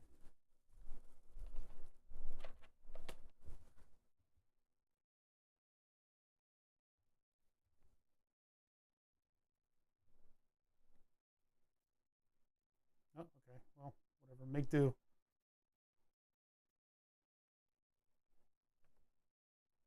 Make do. That's now a ground.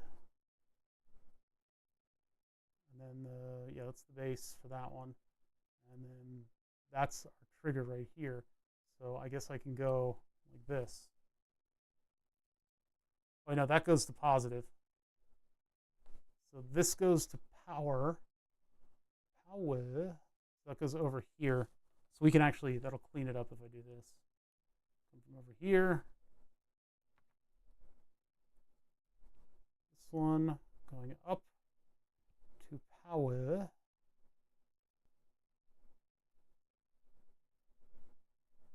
Oh, for fuck's sake. Come on. Stupid resistor leads, man.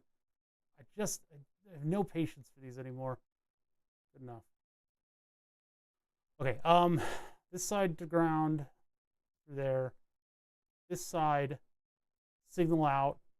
So we have power and signal out on the 2 sides of this. So I need to do, one of these is this one. Hold on, get this over here. So this is our signal going to this pin. It's a perfect length. I don't know how I figured that out. Guessed it. I guessed it is correct. And then this one is to power. Although it's going to be 1K is going to be kind of burning power, but whatever.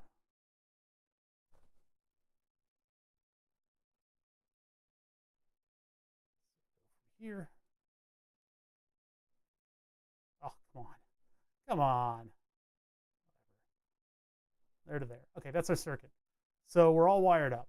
We're basically one part of the circuit without the PNPs in there because I don't have a matching equivalent part.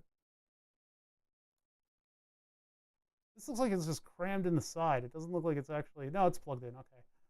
So, and we're using 2N2222s. They're fairly jelly bean parts, but what basically I'm displaying is that every time we go through one of the transistors, it's inverting the signal. I don't think we're going to have weird corner cases about bleed and stuff because we're not using, I mean, the PNPs that are in there are P-channel MOSFETs. So those are going to be pretty clean switching. And that enables us to do this. What I've done, circuits are magic. We are about to cast a spell. Let's see here. Hopefully I still got my mojo. I don't know. Might be that this doesn't work. I don't know if that'll be the case, though. I think it will work. So we're going to do 5 volts. I'll do it from the other power supply. I'm not going to do dual power supply.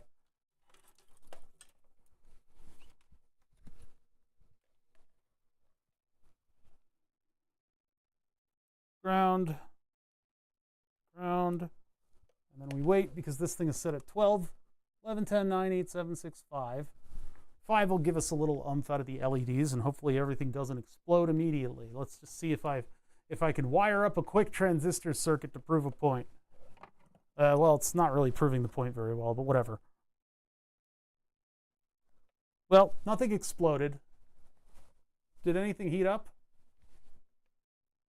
Nothing appears to be in danger of exploding. I think my circuit is wired dumb. Oh, the power supply isn't on. 3, 2, 1, on. Power supply on, no LEDs. Push the button, still no LEDs. It really should light up one or the other LED, but I think there's an issue with the resistors that I have on the LEDs probably. But really, what should be happening is that the switch here should be going from power to ground. So I can measure that and see if there's an error somewhere in here.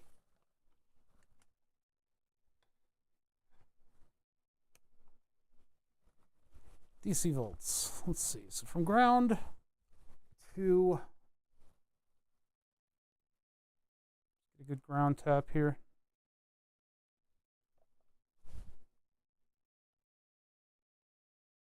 Oh, I'm on top of the all right, I need to move out of the way a little bit. Now the microscope isn't seeing what I'm seeing. Ground tap here. Button tap here. 5 volts. Still 5 volts. Oops. Okay. 5 volts and still 5 volts. Is this like a crossways button? No. Ground here. Ground here. Oh, nobody else gets ground. No, ground here.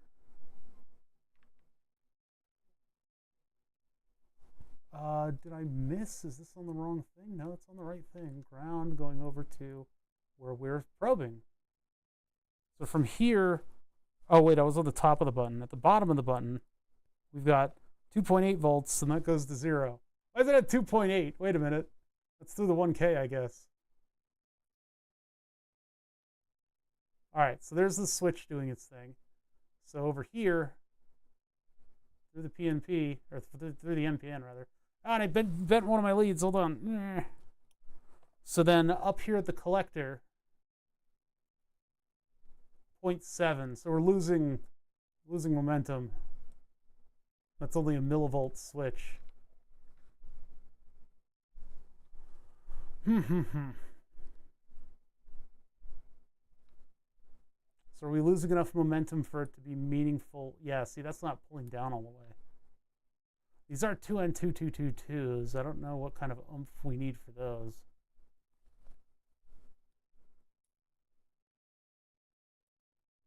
Need like another transistor to punch it out. Okay, so perhaps the 1Ks were... Well, that's not changing. What's going on there? Oh, I hear a dog. I hear my doggy running around. See, that should go 1K through there. This should be pulling it down to 0. So I don't think I'm fully activating my transistor. Over here. Oh, why isn't that dropping? Oh, because that, wait, no, that's so this one is the, that's at 5 volts. It's steady 5 volts. This one, 2.8. I hit the button and it should drop. Check over here. Yeah, see, that drops with good contact. That comes up here where good drop. We got a good drop on that. That's definitely ground. This one goes to the LED. I don't know, I think it's wired up correctly. I think maybe we're just not popping off properly. And it may be, I mean, look at, there's like, oh wait, I'm not connected to ground. Hold on, hold on.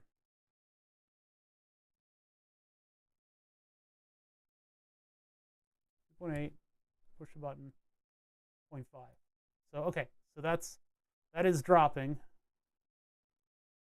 So over here, we've got even less, 0.7, push the button. I should at least be able to drop one of the transistors. One of these things should be flipping.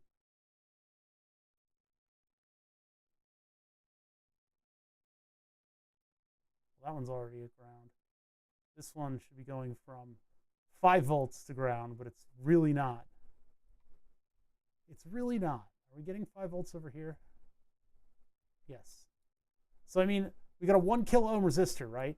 And if we get the 2N2222 pop off with the 1K, which we really should be able to do, seeing as we're giving it 0.7, let me double check my collector, base, and emitter. 1, 2, 3. 3 is the emitter. 1, 2, 3. Yeah, 3 is the emitter, goes to ground. This is ground. No potential here. 0. Over here, we've got 0.727, 0.709. Is that the 2N2222? Is that leaky? But then I've got 0.7 over here too. That or it's like a dead transistor. I don't know. So what I'm doing is I'm using a transistor as a switch. I'm using the NPN transistor as a switch. And when I switch to it, it's pulling a line to 0 through a resistor. So, well, pulling down, it's pulling all the voltage off of a line and becoming a de facto 0. And since it's an NPN, it is inverting because it's switched when it's a 1. So I've essentially built a circuit where it can only be one, or like this gets switched and it pulls down this 5 volts that's already on the thing. It pulls it down through here, creating a low voltage that keeps this one from switching.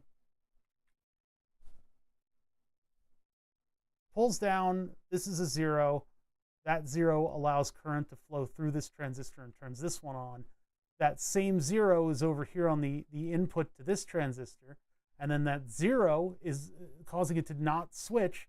And so this one goes high, which causes this to not switch. So this one will go, and this one won't. And then the opposite is also true. That's what I was trying to build. I don't know, the 2N2222s might be in weird shape or something like that.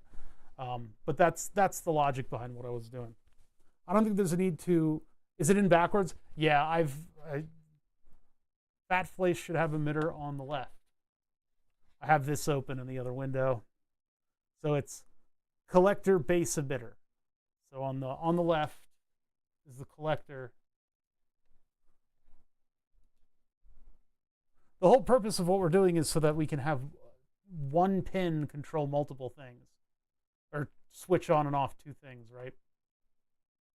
So that's the collector, and that's going to supposedly what should be my 5 volts. And that comes back over to here, and this is where the 5 volts comes in.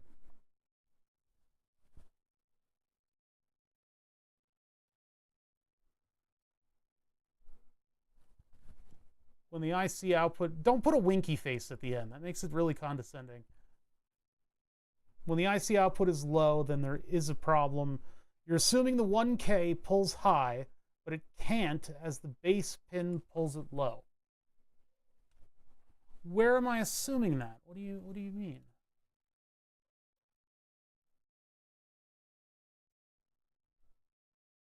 You're saying this pulls that low?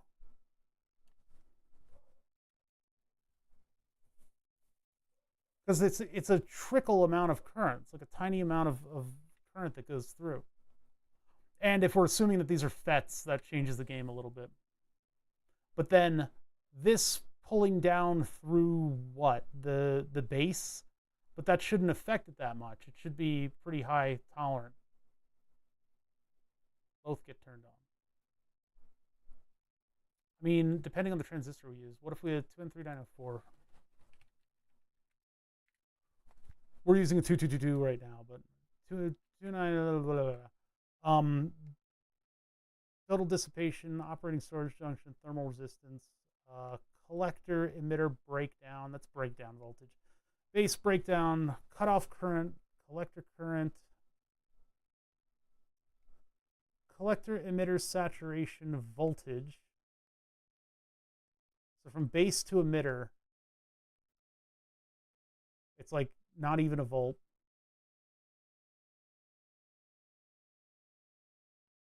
I don't think it's that big of a factor.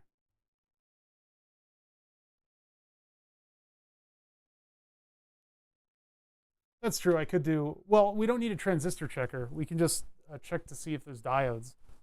Is there diodes or is there ain't diodes? So we go over to the diode detector. We can turn off this guy. And then we can just test across the leads here and see where the diodes are. That also verifies that our transistors work. So we've got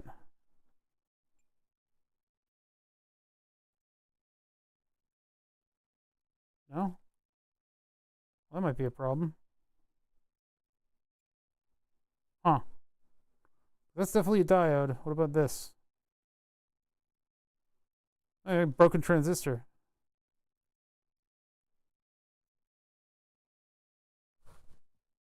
Interesting. That's a new challenger has appeared. Oh, 0.666. Nice. That diode works. What if I do this? Nothing. If I flip them, nothing. That's a broken transistor. It's a dead one. This goes in the garbage. I'll put it aside right now just because we're going to test the other one, see if it works.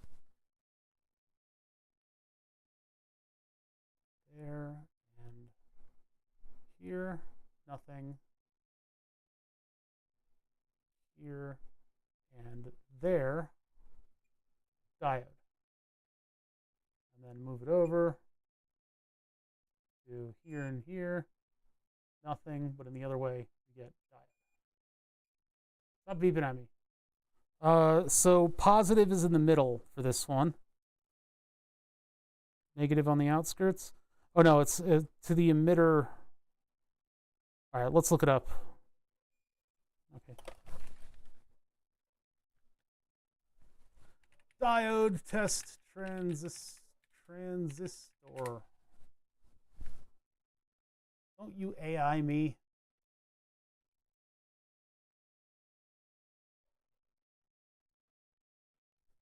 So NPN and then PNP is the opposite, right? Ah, somebody subbed. Incredimike. God, this big red light is really nice. 7 months of Incredimike. Hey, thank you, Incredimike. That really means a lot to me. I appreciate you subbing to this channel. for so many months. 7 months. Oh my god, my dog is going nuts. The people must be wandering by. So yeah, the anodes are facing towards the base on the 2222 because it's an NPN, which means I get a diode there, and I should get a diode here. I don't get a diode there. Is my pinout not what it says it is? Oh, it's gonna be so annoying. Maybe I'm gonna. The red light worked. Yeah, we finally got the right phrase. It was some weird phrasing that they put in there that doesn't really mean what you think it does. And actually, I had to grab it from the chat alert message. So channel chat message would be this one up here, or what is it? Channel chat notifications. We have to pull it out of this, and then down here in the raw event, I think it says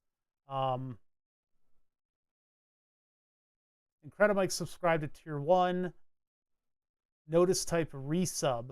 So sometimes the resubs, I don't know what an initial subscribe event looks like. So actually, what we're really going off of is channel chat notification. If anything else has a channel chat notification, then it'll probably set off the red light as well. That just contains castellate. So it'd be subscription event. And if it says channel chat notification or subscribe gift, then we send it over. Get one of those cheap semiconductor tester doodads. I have one. We can use one. We could use it. Actually, I'll just take it out right now. I was just looking at it a minute ago. I don't know where it is. I lost it. It's gone. Oh, there it is. Oh my god, the dog just bark. What is her problem? I hear her very desperately trying to summon some kind of a friend. Where did it go? Hold on a sec. It's like, should be in here? It should be in here. There it is. Okay. These things aren't terribly reliable, but I don't know, they come in handy sometimes. Power it up.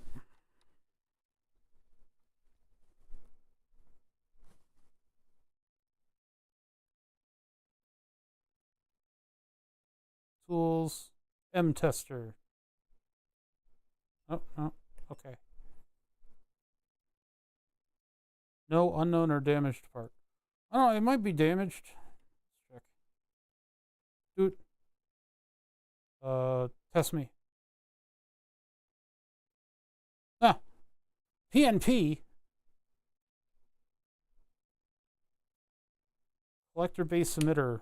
Emitter collector base. What? This is a totally different part.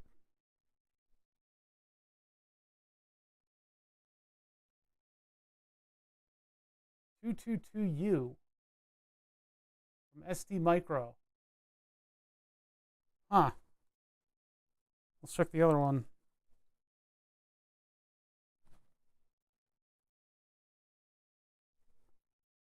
Oh, it looks like it's about time for me to... Oh, it's a 2220. This one's also PNP. What the hell? Yeah, I guess 2220 is not a 2222. PNP dynamite. We actually probably also almost turned this into PNP or into dynamite. That's not a very good zero, I'll admit. All right, whatever. I'm not going to do this anymore. Let's stop in our usual mode, which is failure. Maybe I'll throw some NPNs on that over the weekend and see if it works. If I prove my point that you turn off. There we go. That it's just level switching. We're just switching levels of something that inverts. I don't think bleed through is going to be that big of a deal because it's just. I think it's MOSFETs on the other side of it, so they're not going to bleed through. But I would like to actually test that before I commit to putting it into CAD. I want to actually put the circuit together and get to know how it works a little bit. Doing a 3904 circuit for that might be a little better than what I was looking at, but we'll see. It's a cute little tester. Yeah, it was like a little expensive for what it was. I think it was 40 bucks, but it just kind of gives me an answer for that, right? 2220 is also an NPN. I think you need that GE number on the part. Damn. That's the problem, is a lot of these older electronics get really crazy with the, like, what you might find under the veil of a particular part number hasn't been standardized. And they're better about that nowadays, but there were a lot of different companies that were making the same part. So were they playing the original? Because the original was more of an ice cream truck kind of song. Yeah. It was the fat guy. I don't know. I don't know nothing about nothing, but I know that I'm done for the day today. Here is your end card. Let's put an end card on that. We can see, let's see what the effect of putting an actual thumbnail on the YouTube video was. What was the effect? Where's my YouTube stats? Here we go. Here's the analytics. Show me the analytics. We had up to 4 viewers today, which I think is normal. I think that's normal. I think up to 4 viewers is our typical YouTube traffic. We're at 4 viewers right now. I don't understand how to grow. I don't know how to grow, everybody. I tried.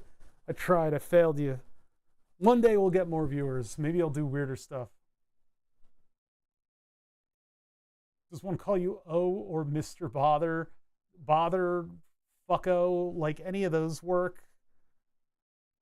On YouTube, lots of video editing? I suppose so. The long form stuff doesn't necessarily do well.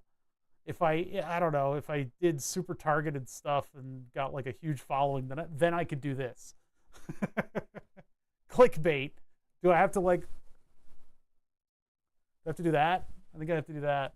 All right, I'm done. I'm going home. I'm gonna go walk the dog. I suggest you guys also touch grass, as we've been sitting here for quite a while. Today was interesting. We didn't do a ton of crazy stuff. AutoCAD, I mean, we used it for most of the stream and then did a little breadboarding. I need to go back and edit some of those parts. I've got a lot of sit-down time that I'm gonna need to invest into this stuff to get us to the next step so we can actually start laying traces down. But I absolutely want to hammer down that switching circuit to make sure that my transistors are going to talk to each other properly without any weirdness going on between them. I suspect they will, and maybe I'll build a little breadboard circuit just to prove it out, but I suspect everything will be okay with that. I just need to make sure that it's good, because if there is one mistake in there, it's going to be there, and that'll make the rest of the thing totally not worth having done, and I'll have to make another PCB. I don't want to make another PCB. I just want to make sure all my T's are dotted, my I's are crossed. So I will talk to you guys later. You saw the card, it flew away. I'll be on social media and whatnot this weekend. No Saturday stream, although I do want to bring that back. We'll have to see what happens in the next couple weeks. And until then, has anybody seen my hair?